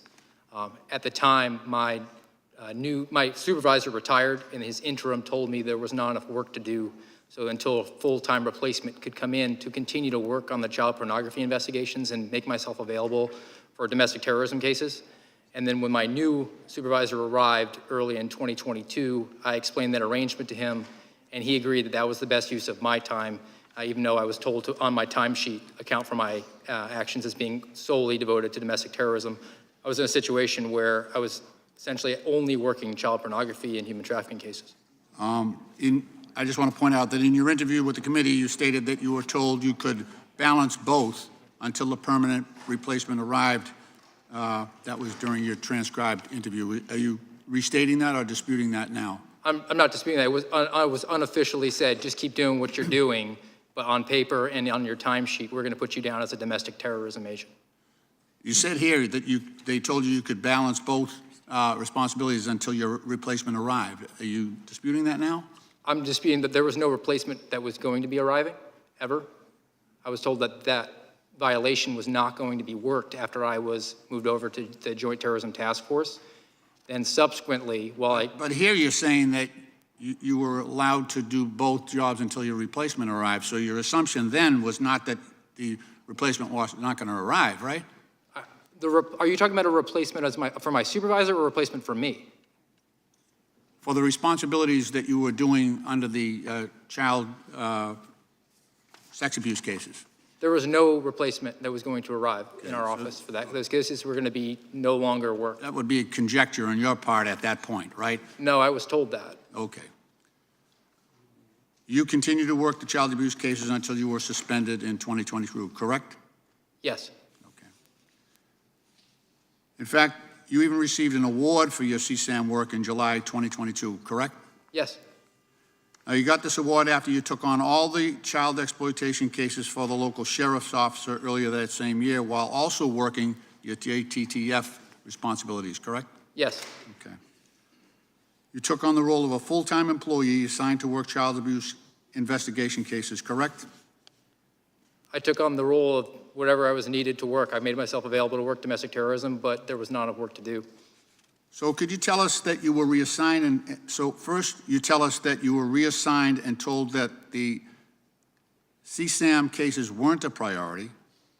Then you tell us that not only did they plan on replacing you, they let you continue working those cases until you were suspended. Is that correct? Yes, it was no longer a priority on paper. This is the way that the FBI allocates its manpower resources. So on paper, I was not supposed to be recording my work on those cases, but then within my office, which was not in the Jacksonville headquarters, my frontline supervisor agreed that my time was better spent working on CSAM cases. All right, Mr. Chairman, my time has expired. Gentleman's time has expired. The chair recognizes the gentlelady from Florida for 5 minutes. Thank you, Mr. Chairman. Thank you to all our gentlemen for appearing before us today and coming forward. I want to thank you again for your courage today and also for your service to our nation. And as we predicted, our Democrat colleagues have immediately opened up with claims of conspiracy theories, MAGA extremism, mock outrage. Seems the only ones displaying mock outrage up here today are, in fact, the Democrats. Because according to them, journalists who appear before us aren't journalists, and you here today are not whistleblowers, but we in fact know that you are. But interesting times. The line about Republicans defunding police, that one seems to be particularly special because respectfully to my colleagues on the other side of the aisle, as the wife of a SWAT medic, as the wife of a first responder currently who has served our community for the last 16 years, I can tell you with certainty that no one hates a bad cop more than a good cop. No one. And I see from you nodding your head that you agree with that sentiment. It is inaccurate and wrong to make that assumption that Republicans want to defund police. It is false. Because forcing a political agenda down the throats of our hardworking men and women of the FBI with the threat and then subsequent follow-through of retaliation because they are whistleblowers, because they didn't want to break the law, because they knew that it was wrong to target Americans without cause, and they swore an oath to the United States Constitution, not to a political party. That makes them whistleblowers. That makes them courageous for coming forward and telling the truth. Gentlemen, I'm going to ask you all to please turn on your microphones because we're going to go really fast, okay? Mr. Friend, during your service with the FBI, you served on the FBI SWAT team, correct? Yes. As you heard, my husband is a SWAT medic and has been part of joint operations with the FBI. So I would like to know, what is the threshold for these call-outs? And can you briefly detail the type of crimes warranted for an FBI SWAT team call-out? There's a threat matrix, the SWAT matrix, in order to utilize the tactical team, but it could be as easy as somebody being in possession of a firearm or a request from a local agency just to use the FBI SWAT team. Okay, so Mr. Friend, your security clearance was suspended by the FBI after raising concerns for the use of excessive force with regard to the use of FBI SWAT teams to your direct supervisor, correct? Yes. Would you consider this retaliation? Yes. Thank you. Mr. O'Boyle, you were suspended without pay from the FBI on September 23rd, correct? I was initially suspended on the 26th. The suspension of pay came a little bit later. Thank you for that clarification. You had raised concerns to your chain of command when no action was taken, that you reported these concerns then to Congress, correct? Correct. Once you contacted Congress, you were then suspended. Your top secret security clearance was then suspended for those protected disclosures to Congress, correct? Correct. That seems like retaliation, no? That's to me. Okay, Mr. Allen, you were suspended from the FBI without pay on January 10th, correct? That is correct. You were suspended because you sent links to your squad to provide situational awareness about the FBI investigation on January 6th, correct? Yes. Yes or no? Wasn't open source searches and sharing of information part of the duties of your job? Yes. And subsequently, after doing your job and your supervisors not liking the tone of the open source articles you provided because it didn't fit the FBI's narrative, your security clearance was revoked, correct? To all our whistleblowers, yes or no, do you believe that the retaliation pattern has a cooling effect on other agents from coming forward or speaking up? Yes or no, Mr. O'Boyle? Absolutely. Yes. Do you believe that the FBI is purposefully hostile to you for that reason, to keep agents from speaking up? Yes. Yes, without question. Yes. So I think it's clear we have a pattern here. If you speak up about the abuses, you are seen as an agent or are sharing information that may not fall in line with the FBI's political narrative, you will be suspended without pay, have your security clearance revoked, and your life will be turned upside down. It's pretty clear that the MO is if you don't comply, they will retaliate. If you don't agree with the political agenda, you get suspended. And they do it in such a way to deter others from speaking up and speaking out. That, ladies and gentlemen, is the weaponization of government. That is the weaponization of government, and that is why we are here today. Not because we have a political agenda, not because we are here to go over events of the past. We want to fix it. We have to expose it, stop it, and prevent it from happening again. That is why we are here.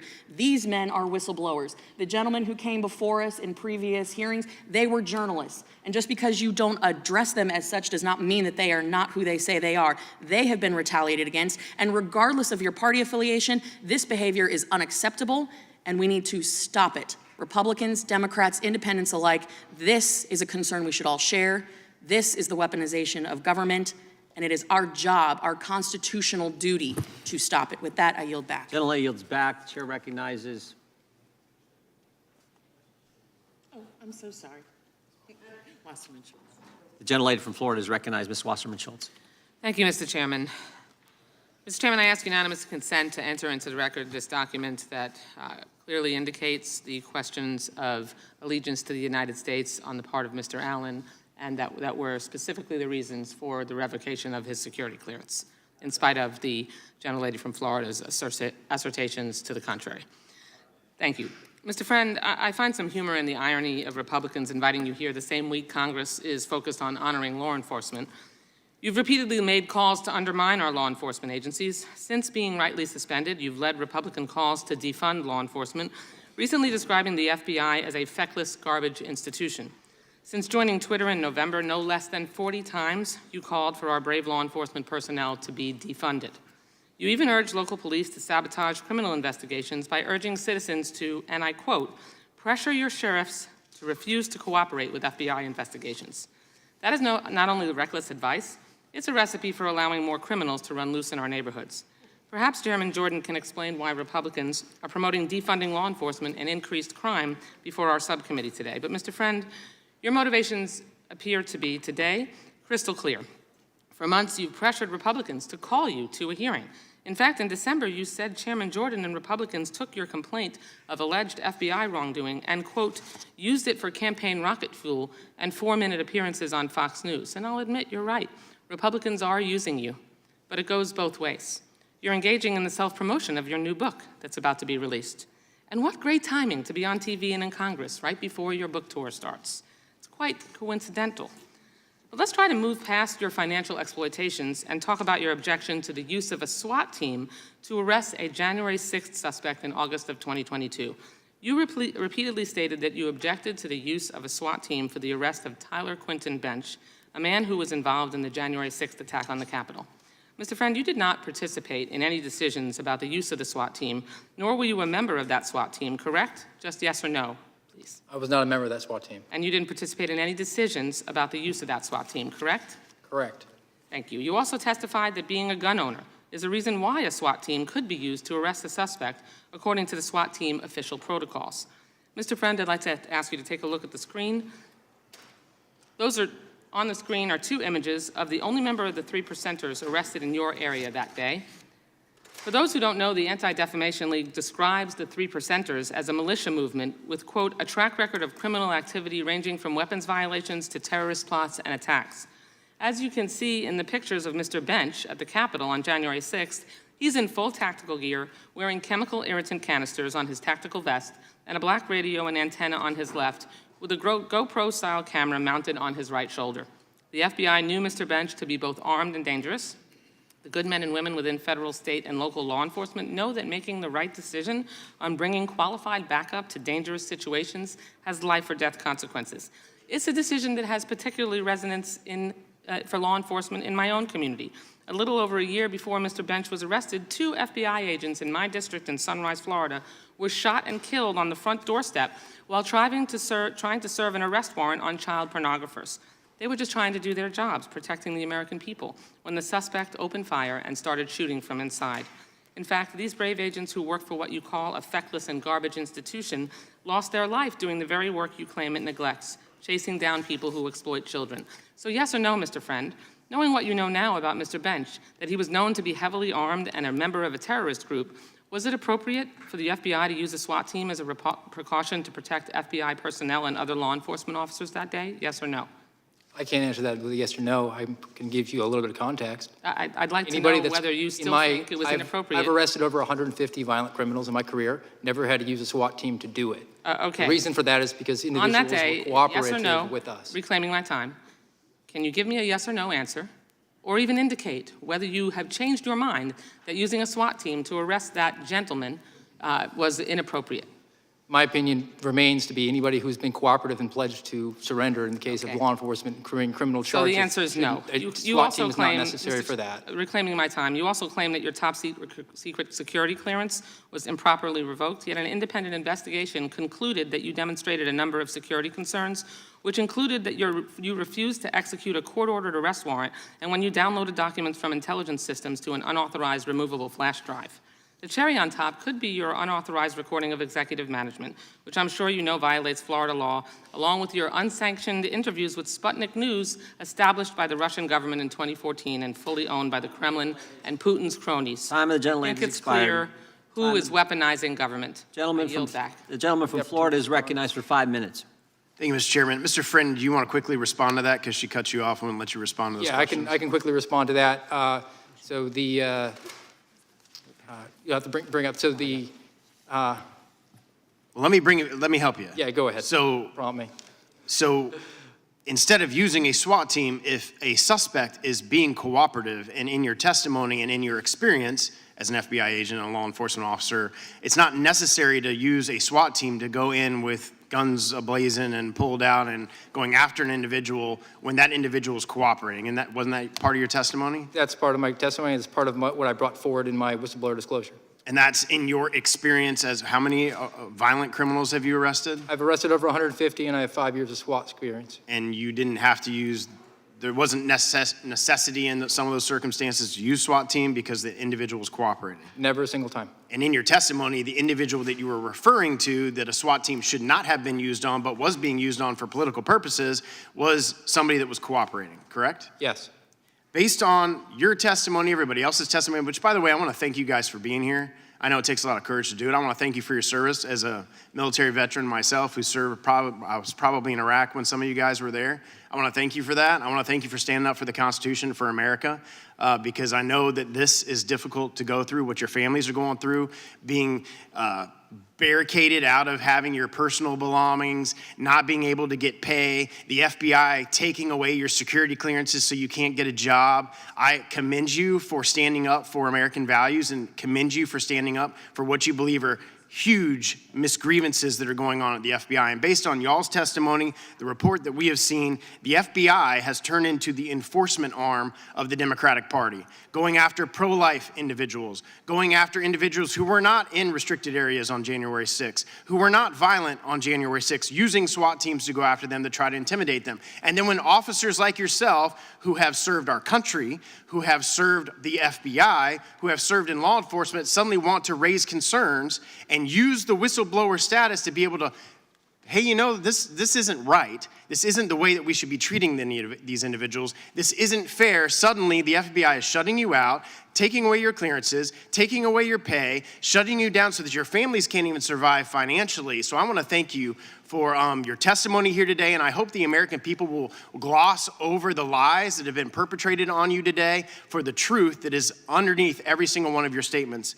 Egregious abuse, misallocation of law enforcement resources, misconduct in leadership ranks of the FBI. And I've been here 5 years, and during that period of time, Director Wray and AG Garland have both sat in desks just like that under oath and testified that they would not retaliate against whistleblowers. And it's my understanding, Mr. Friend, that you went through all of the required regulations at the FBI in order to raise your concerns to your supervisors. Is that correct? Yes. So you followed inside protocol for the FBI, utilizing whistleblower statute protection information regulations through the FBI to make your complaints and information be known. Yes. And you did that to your supervisors. 3 levels of supervisors. 3 levels of supervisors, and the response to that was losing your security clearance, shutting you out, losing your job, taking away your pay. That's correct.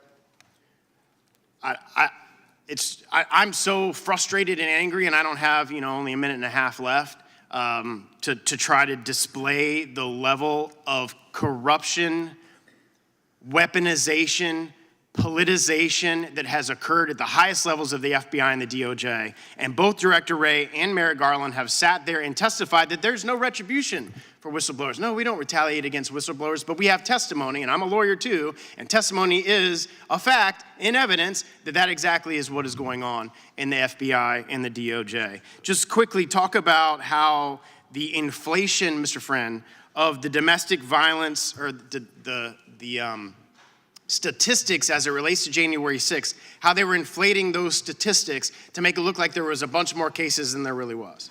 Well, typically, you would investigate January 6th as one case with lots of subjects, but instead, the decision was made to open up a separate case for every single individual there, and instead of on paper investigating them from the Washington field office, spreading and disseminating those to the field offices around the country, and if the individual lived in that area. So it, in effect, made it look like there was domestic terrorism cases and activities that were going on around the 56 field offices, when in fact the cases were really all from Washington, D.C., and Washington field office had a task force that was responsible for calling the shots in all those cases. Thank you guys for being here. My time's expired. Gentleman yields back. We have votes on the floor to our witnesses, so we will take a break now. We will stand in recess until 15 minutes after the close of the vote, the final vote on the floor. And you guys are welcome to wait here in the back. The committee stands in recess.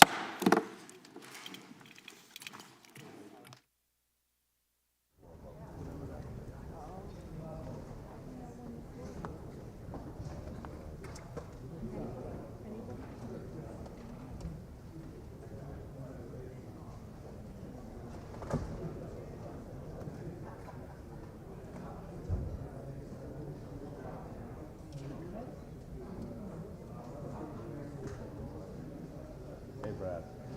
How you doing? Hey.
retaliated against for testifying pursuant to a lawful remained subpoena. anonymous, and unlike Mr. Allen, we never saw Mr. Allen's willingness to give us the transcript. We never saw the transcript from the anonymous whistleblower. What are you talking about? There was a Gentleman from complaint Louisiana. that was publicly disclosed.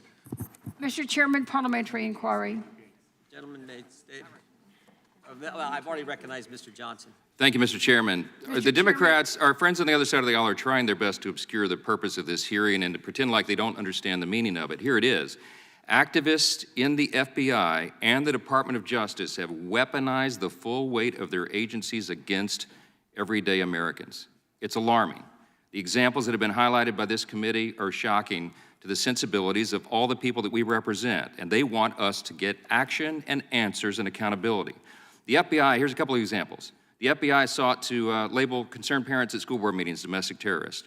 We know that they sought to recruit spies and informants inside the congregations of traditional Catholic churches. We know that they worked with the social media platforms hand in hand, almost as partners over the last 2 election cycles, to censor and silence conservatives online that they disagreed with. Sometimes they were candidates. And now, the people at this table who are patriots, who this bothered their consciences, who knew that this was against their oaths of service and their duty, spoke up, and they're being retaliated against. Mr. O'Boyle, I wanted to just discuss one of these examples.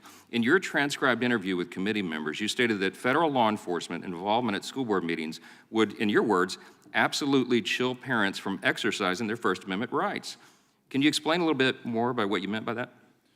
Yes, so one of the examples given in the congressional letter included an example where a neighbor or somehow someone knew a parent that they believed was extreme, and so they called the FBI and reported that parent to the FBI.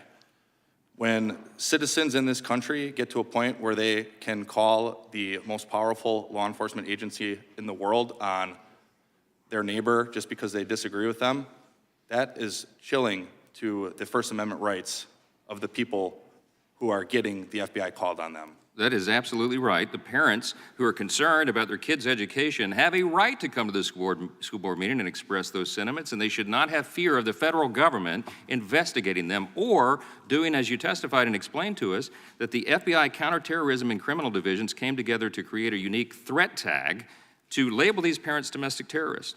Mr. O'Boyle, is it accurate to say that you tried to fix all these issues within the FBI through the chain of command, and that it was only after no action was taken that then you came forward to Congress to disclose this information? It's accurate that we did discuss it at the squad level, but the FBI is set up in a way where line agents like me or line supervisors even, they're not going to be able to accomplish fixing such a vast problem from the inside of the FBI. And what you've done is exactly what federal law requires of you. We recognize, as was said here a moment ago, we recognize and protect whistleblowers for their patriotic duty. Why? Because it's essential to maintain the rule of law and to make sure that corruption does not fester throughout the government. And isn't it true that once the FBI found out you spoke to Congress, that your security clearance was then suspended? Yes, I believe that's what happened. And what effect has this had on your ability to provide for your young family? I've since had to rely on charity because the FBI stopped paying me, and there's no other way for me to make a living. I know from other whistleblowers that the FBI routinely denies them the ability to get outside employment, and then as a special agent, you can only make $7,500 a year outside of your government salary. So you're really stuck between a rock and a hard place because on one hand, we want to try to get our jobs back because we are trying to do our patriotic duty, but on the other hand, we still have families to take care for. It's essentially a death sentence in the modern era. Yeah, talk about a chilling effect, right? Not only have we chilled the rights of parents to go and express their views, any other whistleblower better take note, right? They better take note. You may not be able to feed your family. It's disgusting. Your security clearance was wrongfully suspended. You have no recourse, right? Because here's the thing.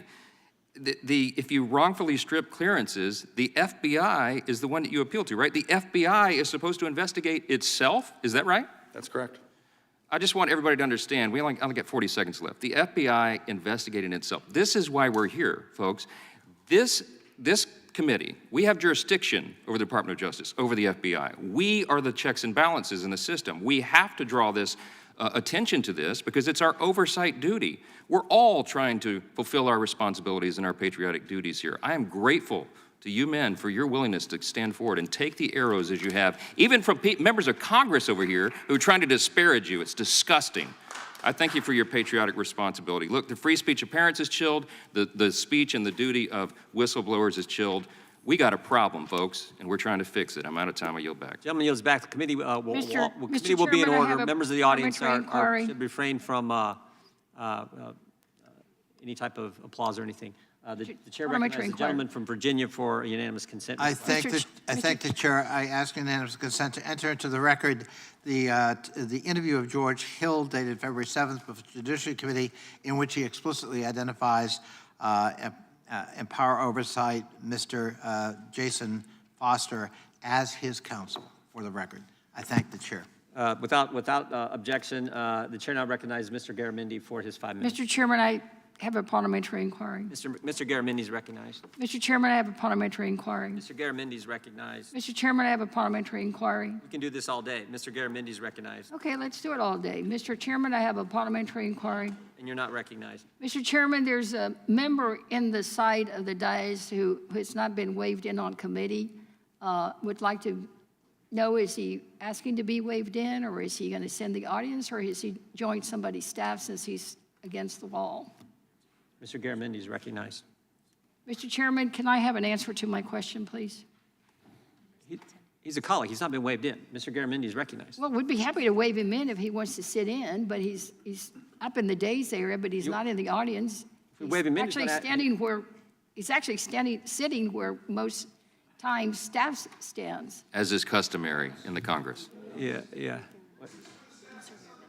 Anything to obscure the facts, anything to stall the committee hearing. Unbelievable. No, I'm not stalling. I think Mr. we need to follow Mr. procedures. Garamendi is recognized for his 5 minutes. Mr. Chairman, I ask that Mr. Garamendi's time be restored since it was taken by inappropriate behavior. Gentleman is recognized. Thank you, Mr. Chairman. This hearing, as similar hearings, tends to devolve into shouting back and forth and accusations back and forth. I'm trying to understand the testimony by the witnesses and their lawyer. I'm trying to find the issue that is pertinent to the committee. Yes, we do investigations, presumably to write law to address problems. I've listened as best I could as the conversations have gone back and forth, and I'm still trying to really figure out why we are spending time here if indeed our task is to address problems, in this case in the FBI, and how we might find a solution to those problems. There appears to be but one issue, as I can try to understand it, and that is that the use of the security issue makes it difficult for the participant, whistleblower, to find satisfaction. Is that the case, Mr. Levitt? Yes, sir. There are limited protections. One of them came after the Whistleblower Protection Enhancement Act in 2012, just an executive. Your recommendation is a change in the whistleblower law as it applies to, I suppose, all federal agencies. Yes, because as it is right now for DOJ employees, they have to wait a year after being suspended before they can go anywhere to appeal as a whistleblower, the suspension of their clearance. I see. So have you made a specific recommendation to the committee as to the change of law that would address the problem that you have identified? That's why I'm here right now. I just made it.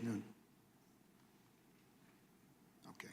So you believe you have, other than, I would appreciate in writing your specific change to the law. Would be happy to, and to the extent that it's helpful. No, it's my time. There are other things going on here. Mr. Freed, you have a very interesting background. obviously in the FBI and beyond. But you've also had a very interesting tour on Twitter. I find it most interesting during our break to go and vote. The majority, including some Democrats, voted to express support for law enforcement officers and condemning efforts to defund and dismantle local law enforcement agencies. Specifically condemning, this is the joint resolution, House Committee Resolution 49, a concurrent resolution, condemns and calls to defund, disband, dismantle, and abolish the police. Mr. Freed, have you ever put a tweet out to defund, disband, dismantle, and abolish the FBI? I have. And the FBI is a police agency, yes? The FBI is my contention that they're a domestic intelligence agency with law enforcement capability. They are a police agency, thank you. I suppose consistency is the hobgoblin of a small mind, but nonetheless, at least one of the witnesses here wants to disband the FBI, which would be counter to what we just voted on the floor of the House of Representatives. There are plenty of problems. There is a formal process for whistleblowers to have their issues adjudicated. 2012, members of the committee voted for it. I certainly voted for it in 2012. And there appears to be a glitch. It would seem to me that we would be useful to use our time to delve into this glitch. If we determine that it is a problem, then the appropriate thing to do would be the chairman of the of the Judiciary Committee to put forth a bill to address the problem. The shouting back and forth has done little to illustrate or provide information on the details of the problem. And definitely, Gentleman's time I agree with those who say we ought not fund the police, including the... Gentleman's time has expired. Mr. Chairman, I ask for unanimous consent to allow Mr. Biggs to sit on the dais. Without objection. The chair now recognizes the gentleman from North Carolina, Mr. Bishop. Thank you, Mr. Chairman. I will say I've sat struggling to figure out what I think the Americans who may watch this hearing are to take from it. And it's troubling. An aspect of the ranking member's opening statement was interesting. I heard this part of it that really stuck with me. It sort of suggested, this is not what she said specifically, but it was sort of a paraphrase of what I heard her saying. To you witnesses, especially the three who've been serving the country as FBI agents and before, it was sort of like, so your lives have been turned upside down by the FBI in retaliation for raising questions about abuses of the rights of Americans? Good. How do you like it? That's kind of what I heard. It seemed that her perspective, she went on and talked about how people have been victimized by police all across the country. ACAB is the idea, and it's almost like since she thinks they're victims of plenty, it's okay if you're victimized. There's a supreme irony in that, isn't there? I mean, you have one of you was concerned about the improvident use of a SWAT team, and that's been ridiculed. Another of you has been concerned about the investigation of people by the preeminent law enforcement agency in the country for nothing more than being on a bus to travel to a place where there was a speech by the president and so forth, and a couple people on that bus were subsequently looked at. That your concern was whether the investigation was adequately predicated for those people. And that's ridiculed. It's astonishing. One of you was concerned about about the FBI sending people out to interview persons who were going to a school board meeting and expressing their views, because all they were engaged in was First Amendment activity. That's not an adequate predication for the investigative attention of law enforcement. and that's ridiculed. I don't quite get it. I will say this, in this process, fair cross-examination and even the impeachment of the credibility of witnesses is appropriate. Now, I will say, the things that have been attempted as impeachment of credibility here, no court in the country would allow, because they are not fair mechanisms for attempting to do that. But what has struck me is that these whistleblowers have your comportment, your demeanor, your poise, your articulation, your discipline has been exemplary at every point, even as the members on the dais beclown themselves. It's quite a testament, and it deepens something. I worried, to be candid, about this hearing because many Americans, it is my impression, and we're continuing to investigate, many Americans have been victimized by the distortions that have occurred in the leadership of the FBI. And I worried that we might have that. If you ever heard the quote, it's sort of used in athletics, never tell anyone your troubles, half the people don't care, and the other half are glad it happened to you. And that's a supremely pessimistic worldview. I don't really subscribe to it, but you've heard that out there. I think this is making a clear point, and I commend each of you for what you've done here, coming here and demonstrating who you are, and letting yourself be attacked in this way, because you've borne it really remarkably well. And I think Americans need to hear it because there are other glimpses of just how the victimization is going on and how it's victimization at scale. This is one fact that's struck me. The Bank of America records, the story that Bank of America turned over the credit card transactions, whether for an aircraft or a lodging or the purchase of a cup of coffee, for everyone who decided to come to Washington, to be in the Washington area, the Northern Virginia area. That's one of the things that you asked questions about. There are victims all over the place. All of the people who suffered when the FBI and the Department of Homeland Security got involved in censorship with social media platforms, millions and millions of tweets and narratives being taken down. That is victimization at scale. It must be resolved. And the fact that those who profess to be most concerned about victimization of people by law enforcement in this country join in the victimization of you. I think that's the takeaway, at least for me, from this hearing, and my time has expired. Gentleman's time expired. The chair now recognizes Mr. Allred. Gentleman from Texas, recognized. I yield my time to Mr. Goldman. Thank you. I thank the gentleman for yielding. I want to thank those of our witnesses here who have served in the military for your military service. I want to thank you for coming in.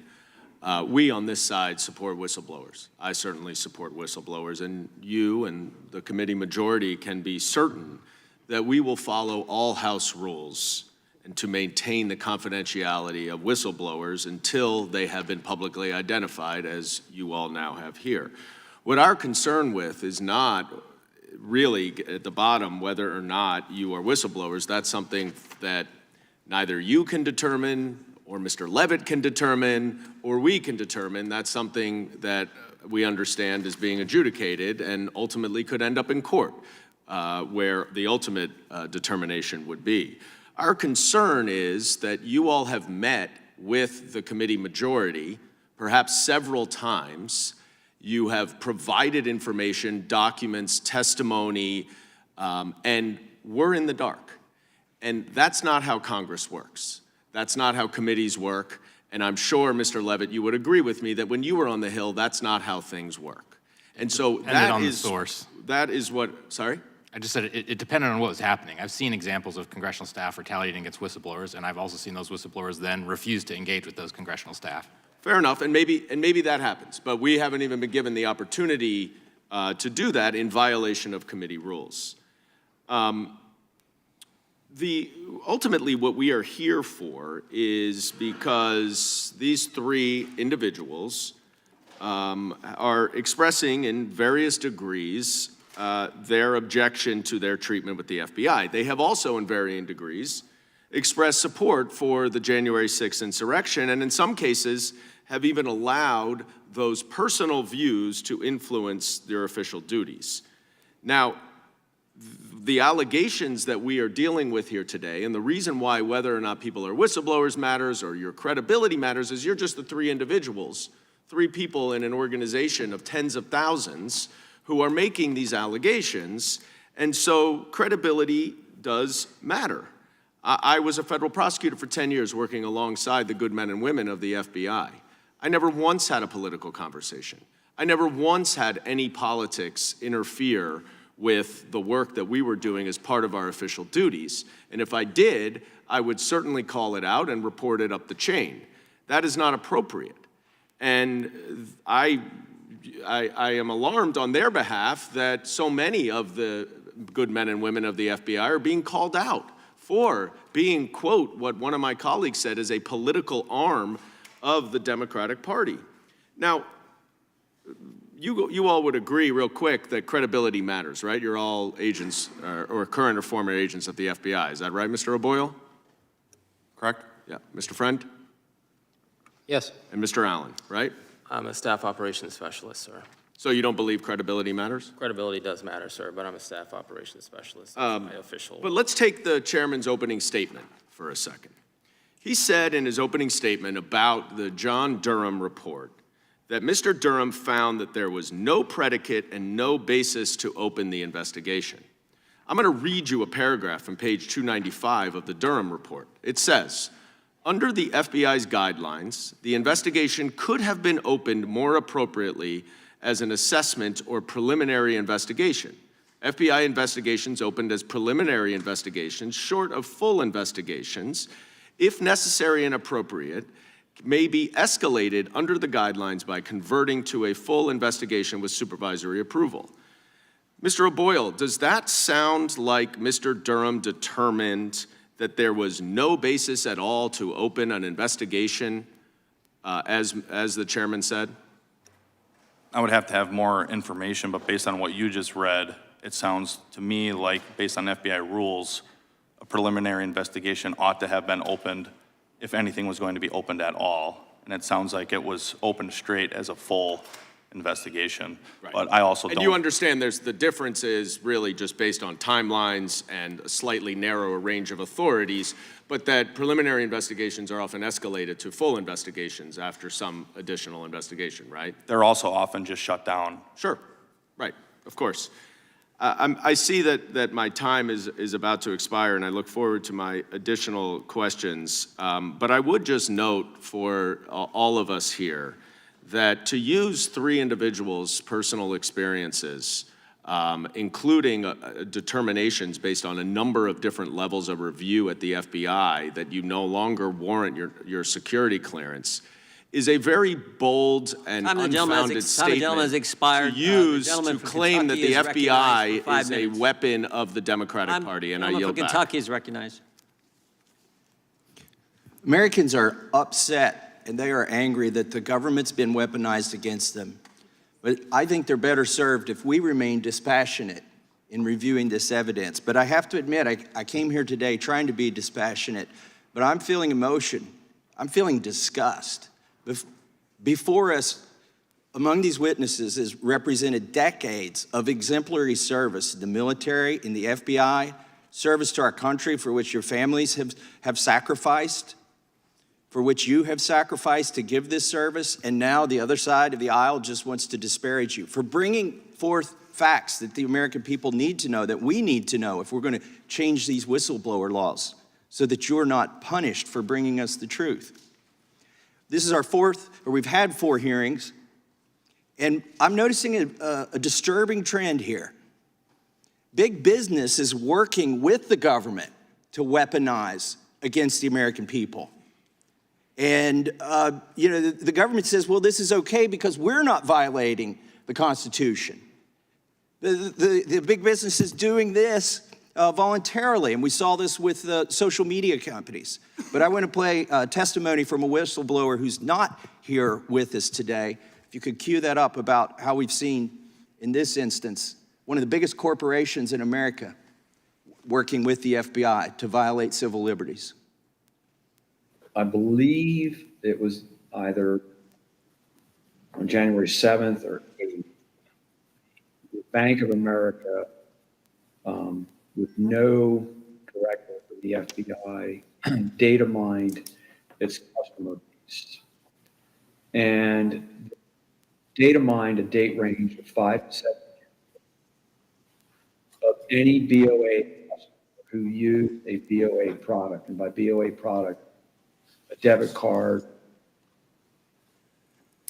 They compiled that list, and then on top of that list, they put anyone who had purchased a firearm during any date. I find that testimony chilling. That was the retired FBI supervisory intelligence analyst, George Hill, who gave us that testimony. And what he said there is that Bank of America compiled a list of everybody who used a credit card or a debit card between January 5th and January 7th inside of Washington, D.C., and gave that to the FBI. But before they did, they looked at anybody who had ever purchased a firearm, according to their records, and elevated those people to the top of the list. And they didn't geofence it to Washington, D.C. You could have, as Mr. Hill testified, you could have bought a gun in 1999 in Iowa with a Bank of America card, and then you got heightened attention, and then it was given to the FBI. Now, whether the FBI asked for this or whether they did this voluntarily is very chilling, because Bank of America, you know, they've got a lot of issues in front of the government.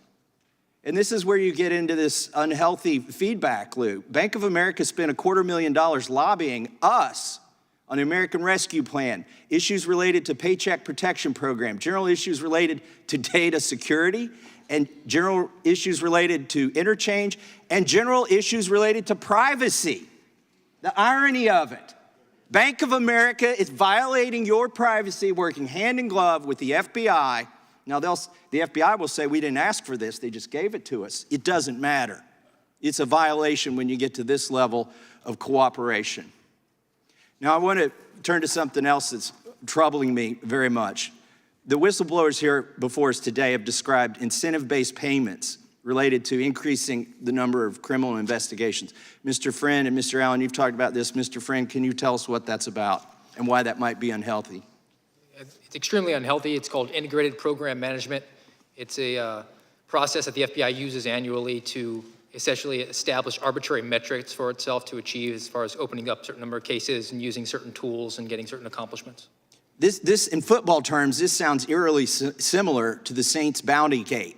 If folks remember that. And that scandal, coaches would pay players cash bonuses for hits that would result in injuries to other players. Players would receive additional pay if their tackle resulted in an opposing player being taken out of the game. These non-contract bonuses were part of an underground culture that incentivized dirty behavior. When the activity was exposed, the Saints organization was widely condemned. The defensive coach was initially suspended indefinitely, and the head coach was suspended for an entire season. Somebody at the FBI needs to be suspended for the dirty tactics that they've used. If we recognize it in sports, it's not hard to recognize it here in government. And I yield back to balance my time. Gentleman yields back. Chair recognizes the gentleman from New York, Mr. Goldman. Thank you, Mr. Chairman. I'm going to move quickly through a couple different questions. We established earlier credibility matters, certainly for witnesses who appear before us. Mr. Boyle, do you know who Kash Patel is? I do. Have you received any money from Kash Patel or his organization? I have. When you previously met with the majority members and or majority staff of this committee, was Kash Patel present for that meeting? No. To your knowledge, has Kash Patel ever spoken to the committee members on your behalf? Not that I know of. Not that you know of? Was anyone present for your previous meetings with committee members and staff on the majority that were not members of this committee or staff of this committee? My counsel. Your counsel? Anyone else? I don't think so. No. Is Kash Patel helping you finance your counsel? Not that I'm aware of. Okay. Mr. Friend, what about you? Do you know Kash Patel as well? Yes. And did you receive any money from Kash Patel? Yes, he gave me a donation last November. A donation? Yes. Are you a charitable organization? I was an unpaid, indefinitely suspended man trying to feed his family, and he reached out to me and said he wanted to give me a donation. Did he have any, was he present for any of your meetings with committee members or staff? No. And how many times did you meet with the committee members or staff prior to your transcribed interview? I never met with them prior to my transcript. Did you speak to them on the phone? Yes. Okay, all right, so you spoke to them on the phone. Yes, I spoke to them on the phone, corresponded. Did you provide documents? Yes, I gave them my written declaration. Did they ask you whether they could share that with the minority? I don't know. At the time, I don't believe they were actually in the majority. Did they ask you whether they could share the documents? I don't remember if they did or didn't. I want to focus a little bit on that SWAT case that you mentioned, Mr. Friend, where the SWAT team was used to make an arrest of someone associated with the domestic violent extremist group. That was not your case? That was a case that was within my office. The Joint Terrorism Task Force sort of ran all the cases together. Okay. Well, did you work on that case? My name is on it. I did not perform work for it. Got it. And what evidence did you have that this defendant had offered to surrender to the FBI? The evidence I had was in his conversations with the individuals from my office who he spoke to. He said that he would cooperate. So he said he would cooperate with the FBI, but he never told you that he would surrender to an arrest. Those are two different things, you agree, right? No, I wouldn't. If somebody told me that if you need anything from me, just let me know, I'll cooperate, I would interpret that to mean I could reach out to them if I had a criminal charge. Really? Yes. Interesting. All right, that's certainly not my experience. Mr. Allen, you passed around information to other members of the FBI related to January 6th, is that right? Yes, sir. And you were admonished by your supervisor not to do that, is that right? I was not, sir. You were not. So when it says here in the FBI's letter to Mr. Jorman of yesterday that your supervisor admonished you to stop circulating these materials on multiple occasions, you're saying right now that the FBI is lying to this committee? That statement that they wrote is inaccurate. Okay. Did you write to your colleagues to, quote, exercise extreme caution and discretion in pursuit of any investigative inquiries or leads pertaining to the events of January 6th? Yes, I corresponded with my teammate. Did you write that? Yes, I wrote those words in the correspondence. And that was after you had been admonished not to send information about January 6th, right? I was not admonished to not send information. But you do agree that your personal opinion should not influence your official duties, don't you? No, you should be objective and analytical in all the, decisions and information. No, that was my question. Your personal views should not influence your official duties. No, you should be objective in doing the conduct of your job. And now, Mr. Friend and Mr. O'Boyle, I don't have much time, but you agree that you were field agents, correct? Correct. And you understand chain of command, do you not, Mr. O'Boyle? I do. Right. So that if you make a suggestion to a supervisor and your supervisor overrules you, that's the nature of the business, isn't it? Not if it's a violation of a law or And a you rule. make decisions about whether grand jury subpoenas should be served or not as a field agent of the FBI? Time the gentleman is If I have a expired. reasonable belief, I can make a protected disclosure, which is what I've done. Okay, but do you think you make those Time the gentleman is decisions? expired. Gentleman yields back. Chair recognizes himself. Mr. O'Boyle, why do you think they came down on you so darn hard? Deep down, what do you think their motivation is? I think the agency as a whole wants to get rid of people who simply just don't toe the line that they want. They don't want critical thinkers. They don't want people who raise valid questions to their chain of command. They want to send a message, don't they? Absolutely. They want to make you an example, don't they? Yes. And they don't care. They want to send that message so hard, so strong, they don't care that you served 6 years in the Army, member of the 101st Airborne, took enemy fire, was selected for a special new unit they were putting in Quantico. They wanted to send such a message that they said, if we can get this guy, we can get this guy to be quiet, we can get everybody to be quiet. That's what they were doing, wasn't it? Yes, sir, especially since I just had a baby who was 2 weeks old, And we had just sold our house. Just to put the emphasis on it, they said, we're going to do it the day he arrives. The day we've worked with him, we selected him, he's done a great job in the FBI, he served our country, took an oath to the Constitution, took an oath to defend this country. He's going to move, we're going to send all his stuff in this van to this moving. We're going to do that. When the day he arrives, we're going to suspend him. We're not going to let his family get their belongings. We're not going to let him get his clothes for his kids, his winter coats for his children. We're going to send a message. And they did. They suspended you. They took your pay. They don't let you get health insurance. They made life miserable for you to send a message. Because you know what? You reported on the first big screw up they had in this administration. The first big one. You reported to us as a whistleblower about the school board's issue. The Biden administration, they thought this was going to be a win for them politically. They thought it was going to make Terry McAuliffe governor of Virginia. Backfired on him. And you reported. Would it surprise you, Mr. O'Boyle, to know that the FBI told us they looked at 25 parents who were reported on this snitch line that was set up with this memorandum from the Attorney General? They looked at 25 parents. How many do you think of them were actually ever investigated and prosecuted? How many think were prosecuted, Mr. O'Boyle? If I had to guess, I'd say 0. 0. 0. And you came to us because you say this is wrong. This is wrong to set up some federal snitch line, some neighbor calling in because they don't like their neighbor's politics, reporting to the FBI, go investigate these parents. They said, we got to get this guy. We got to get Garrett O'Boyle because you had the courage to step forward. And it's not just with this issue, because we have the memorandum from the Richmond field office about Catholics, right? If you're pro-life, pro-family, and you're Catholic, look out. The FBI wanted to put people inside the church, inside the parish, to spy on fellow citizens. Does that surprise you, Mr. O'Boyle, that that actually happened in the Richmond field office?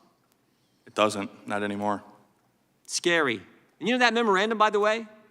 It was signed off by 5 people in that office. One of them was the chief division counsel, a lawyer who supposedly went to law school and probably had a course on the Constitution, signed off on that memorandum. Scary stuff. Scary stuff. Mr. Allen, you served 20 years. You had a security clearance for 20 years. You served our country as well, right? Yes, sir. Honorably discharged. Yes, sir. Won medals from the Marine Corps. Yes, sir. And they came after you too, didn't they? And you simply did. Mr. Goldman just asked you a few questions. You were simply doing your job. Yes. Your job as an analyst is to compile information, open source information, present that to your colleagues so they're fully informed about the case. Is that right? Yes, sir. And you did that job, didn't you? Yes, sir. You followed your oath, right? Yes, sir. You adhered to the rule of law. Correct, sir. You were consistent with the Constitution, just like the oath you took when you signed both as a serve our country in the military and at the FBI. Yes, sir. And you did the same thing, didn't you, Mr. Friend? Yes, sir. And yet you felt the full weight of the federal government come down on you guys. And of course, they timed it perfectly. They sent a letter to us yesterday. We knew they would. We knew it was going to happen that way. And as Mr. Boyle said earlier, he's getting his hearing tomorrow, right, Mr. Boyle? That's when they tried to schedule it. We've not heard back. Yeah, thank you. Thank you for your service to the country. Mr. Bishop was right. The poise, the way you've handled yourself, the gentleman way you've handled yourself here, the way you've served our country, it does not go unnoticed. The American people appreciate what you've done for our country and what you are doing for our country. God bless you. I yield back. Now recognize the ranking member of the Virgin Islands. Thank you, Mr. Chairman. At least you got a document from the FBI. We here, your colleagues in Congress, don't get documents from you, don't get material from you. That document was sent to Chairman Adler, or Ranking Member Adler. This is my 5 minutes. I didn't I'll give you the yield extra to you. time, but it went to Chairman Adler. I didn't or yield Ranking to you. Member Adler. I didn't yield to you, not Mr. Allen's testimony, not a lot of testimony. But, you know, I do and am concerned when I hear about people not being able to provide for their families. That does upset me as a parent, as a daughter of law enforcement, a granddaughter of law enforcement. I don't come from a place where I do not respect law enforcement, and I understand the sacrifices that they and their families make. Mr. Allen, do you know who Brian Reagan is? Is the name Brian Reagan? Yes, do you know who that is? I'm not aware of a... Okay, Brian Reagan was an Air Force individual, an Air Force airman who sold classified information to China, Iraq, and Libya. Mr. O'Boyle, do you know who Reality Winner is? I believe I have heard that name before. Yes, Reality Winner was an Air Force also, an NSA contractor who in 2018 pleaded guilty to multiple violations of Espionage Act as a contractor who leaked information about the Russian interference in the 2016 elections. Do any of you up here sitting there know who Jack Terexra is, right? We all know who he is. He's the young man in the National Guardsman in Massachusetts who leaked massive amounts of classified information. So because someone served our country in the military and that they do work for a federal agency does not exempt them immediately from being someone who could potentially commit espionage or lose security clearances. We give everybody a pass just because they served our country. We respect their service. But if they break the law, then that means that they have to face the consequences. If individuals do things that they're in the process and it determines that they are in fact have to have their security clearances removed, then that's what happens. So, my father served, all of my uncles served, people in my family served in the military, and we all respect that. But that does not give individuals a pass and means that they cannot be questioned about their security clearances and their allegiances later on to the country. My colleague, Mr. Goldman, asked questions about Kash Patel, his engagement, his involvement with some of the witnesses here. Even another one of my colleagues brought up a testimony from Mr. Hill. He was just in awe and could not believe, he was chilled by what he said about Bank of America. I'm chilled by that same individual saying that the FBI are brown shirts, that they're Nazis, that the law enforcement agency are in fact Nazis. That's a more chilling component to me. But, this is more of the same that we see each and every time that we're here. First, just it was demonstrated in the process that we're in right now, an unwillingness to follow precedent, follow the rules. The rules don't apply when it comes to the Republicans. They want different set of rules for themselves than everyone else. They want a different set of rules for their political beliefs than other individuals have.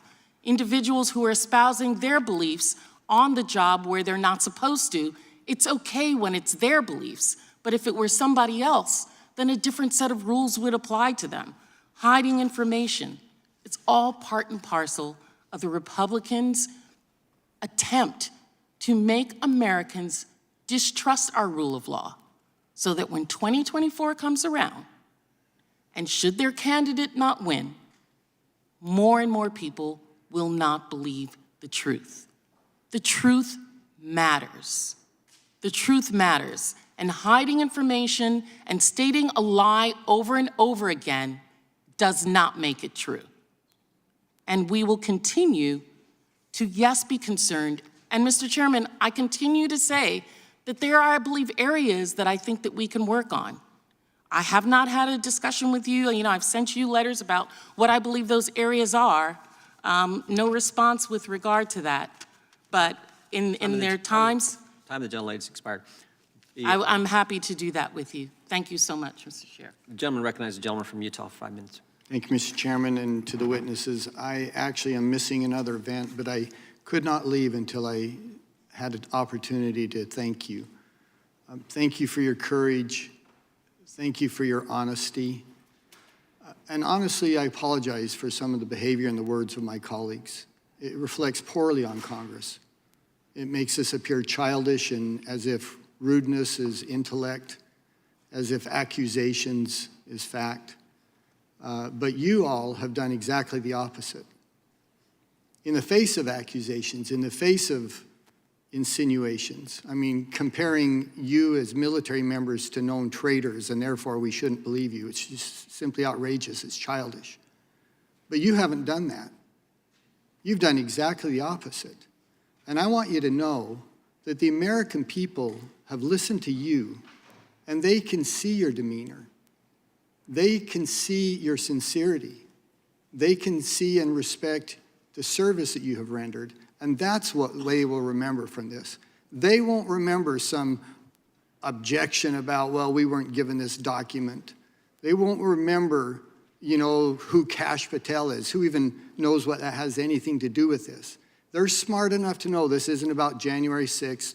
This isn't about a previous election or the next election.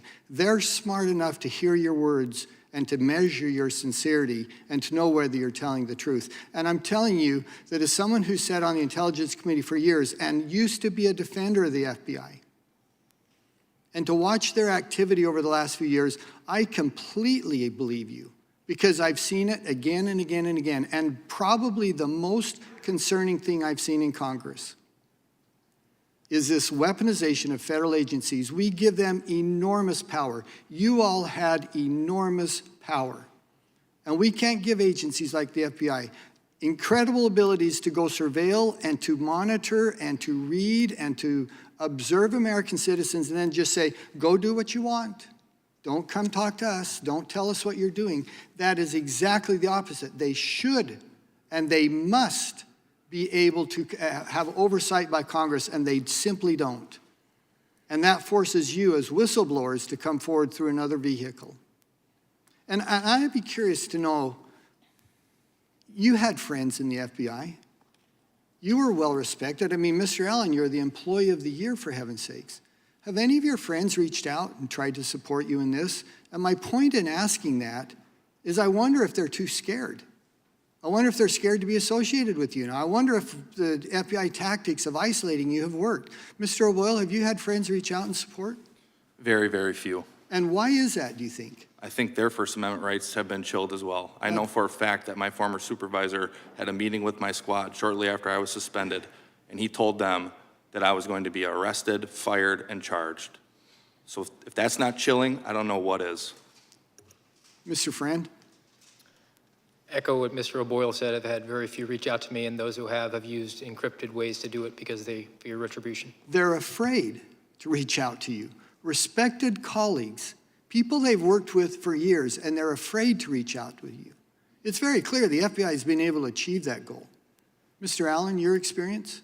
Former Employee of the Year? I've had a few colleagues reach out who are no longer with the office, just to check in periodically, which has been appreciated. But other than that, I've been pretty much like ghosted by everybody. So. And honestly, shame on those agents who respect you and know you and don't have the courage to reach out and support you. There are members of my family who are FBI agents. I love and respect them. But we have deep concerns about the agency you used to work with. And I want to read you something. This should frighten people. It should get their attention, I would hope, but it doesn't. The East German Stasi, one of the most effective suppressive agency in the history of the world, this is what they would do. They devised a strategy and tactics to disintegrate a target's personal circumstances. Surely that has happened to you. Their career, surely that has happened to you. Not only your career as an FBI, but it precludes you from working anywhere else. For heaven's sakes, you have to ask others to help you to maintain just food on the table for your families. How can anyone on the other side of the aisle say, that's okay with me? Further Stasi tactics ruin their relationships and their reputation in the community. Tell me that hasn't happened to each of you. I yield back. Thank you. Gentleman yields back. Appreciate that. The gentleman recognizes, the gentleman from Florida is recognized. So which Americans were being targeted? Now, August 2nd, 2022, a media organization attained a copy of a document which whistleblowers subsequently authenticated to the committee that is styled the FBI's Domestic Terrorism Symbols Guide on Militia Violent Extremists. Mr. O'Boyle, are you generally familiar with that guide? Yes. And that guide identified certain things that made people more likely to be deemed a threat or terrorists, didn't it? Yes. And wasn't one of those things just the number 2 and the letter A next to each other? Yes, it was. And in your experience as a law enforcement official, does putting the word or the letter 2 and A next to each other make someone more likely to be violent or law-breaking? No. And if someone signified the right, that they support the right to bear arms, was that also something in the symbol guide? Yes. And how about, this one really got me, the Betsy Ross flag. Was the Betsy Ross flag in the terrorism symbol guide? It was. And what about the Betsy Ross flag makes someone more likely to be a violent extremist? I wish there was a reasonable explanation for that question. There isn't.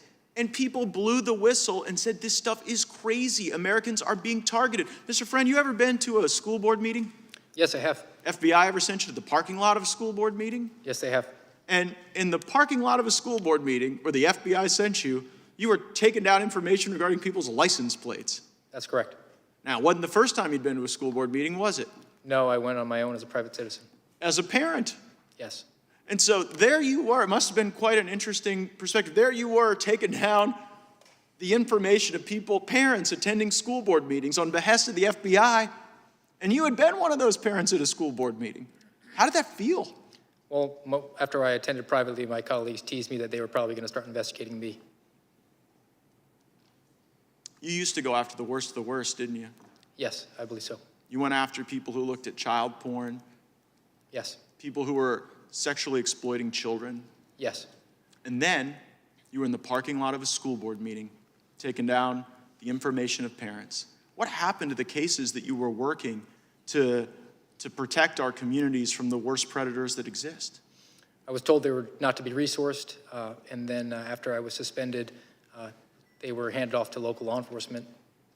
Wow, so the FBI just decided it was more important to have you in that parking lot of that school board meeting than getting the worst of the worst away from people that they could harm. That's correct. But you deserve the consequences you are getting, according to the ranking member. Mr. O'Boyle, the ranking member said that when people break the law, they deserve the consequences they get. And it doesn't matter that they served in the military. So what law did you break before the FBI packed up all your stuff and moved it across the country to Virginia? No true law. The only thing I broke was not towing the line for the FBI. Like I said when I opened, my oath is to the Constitution, not to the FBI. And our laws provide you avenues to talk to Congress, to talk to your supervisors about those concerns, right? Correct. And so you didn't deviate from that, did you? No. You didn't go to the media first, did you? No. You used what the law provided, and your family has paid an exquisite price for that, haven't they? They have. How old were your children when they moved you across the country? 6, 5, 3, and 2 weeks. A 2-week-old baby. Could you get your stuff? 6 weeks later. Oh, so for 6 weeks, almost every possession to your name the FBI had and wouldn't give back to you. How did you, what time of year was it? Was it winter, summer? When I reported, it was in September. So when we were traveling, it was summertime essentially. So we had basically summer clothes, but then we were basically stranded in Wisconsin, which is where we're from. It gets cold there pretty quick. And Well, I'll take your word for it. I'm a Florida man. But what was it like when you had to go and explain to your wife that you didn't have coats for your children because the FBI wouldn't give them back to you? It was horrible. I mean, we were asking family for clothes and excuse me. It was a difficult time. Yeah. You became a charity case, didn't you? I did. And now I get derided for that. I never thought I'd have to accept charity in my life. I thought I would be able to take care of my family, but I'm grateful for everyone who has provided charity to me. That even includes a former colleague's church. I would name the church to give them recognition, but I'm too worried that the FBI would send informants to infiltrate that church as well. Yeah, well, they've already done that with the Catholics. I yield back. Gentleman yields back. The gentleman from North Dakota is recognized. Thank you, Mr. Chairman. The Durham report dropped this week, and it's an absolute, the politically motivated misconduct by the FBI and the DOJ is outlined in very, very specific detail, and it's an absolutely damning indictment on the FISA court. And the response from DOJ and Director Wray continues to be that all of the people engaged in that conduct are no longer with the DOJ or the FBI. and Director Wray has emphasized the importance of doing things the right way. Essentially, it's all in the past, nothing to see here, just trust us. Mr. Allen, do you think the FBI leadership does things the right way? No, sir. Mr. Friend? No, sir. Mr. O'Boyle? No, sir.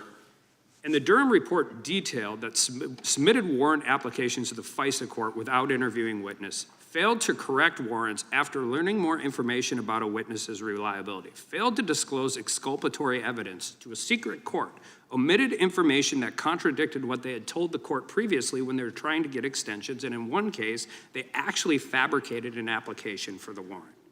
And in a letter dated on May 15th, the DOJ informed us that we don't have to worry about it anymore because they revised some forms, issued a whole bunch of new guidance. They promised us that they have a better way to maintain files. They implemented more training. The FBI loves training. The bureaucrats love training.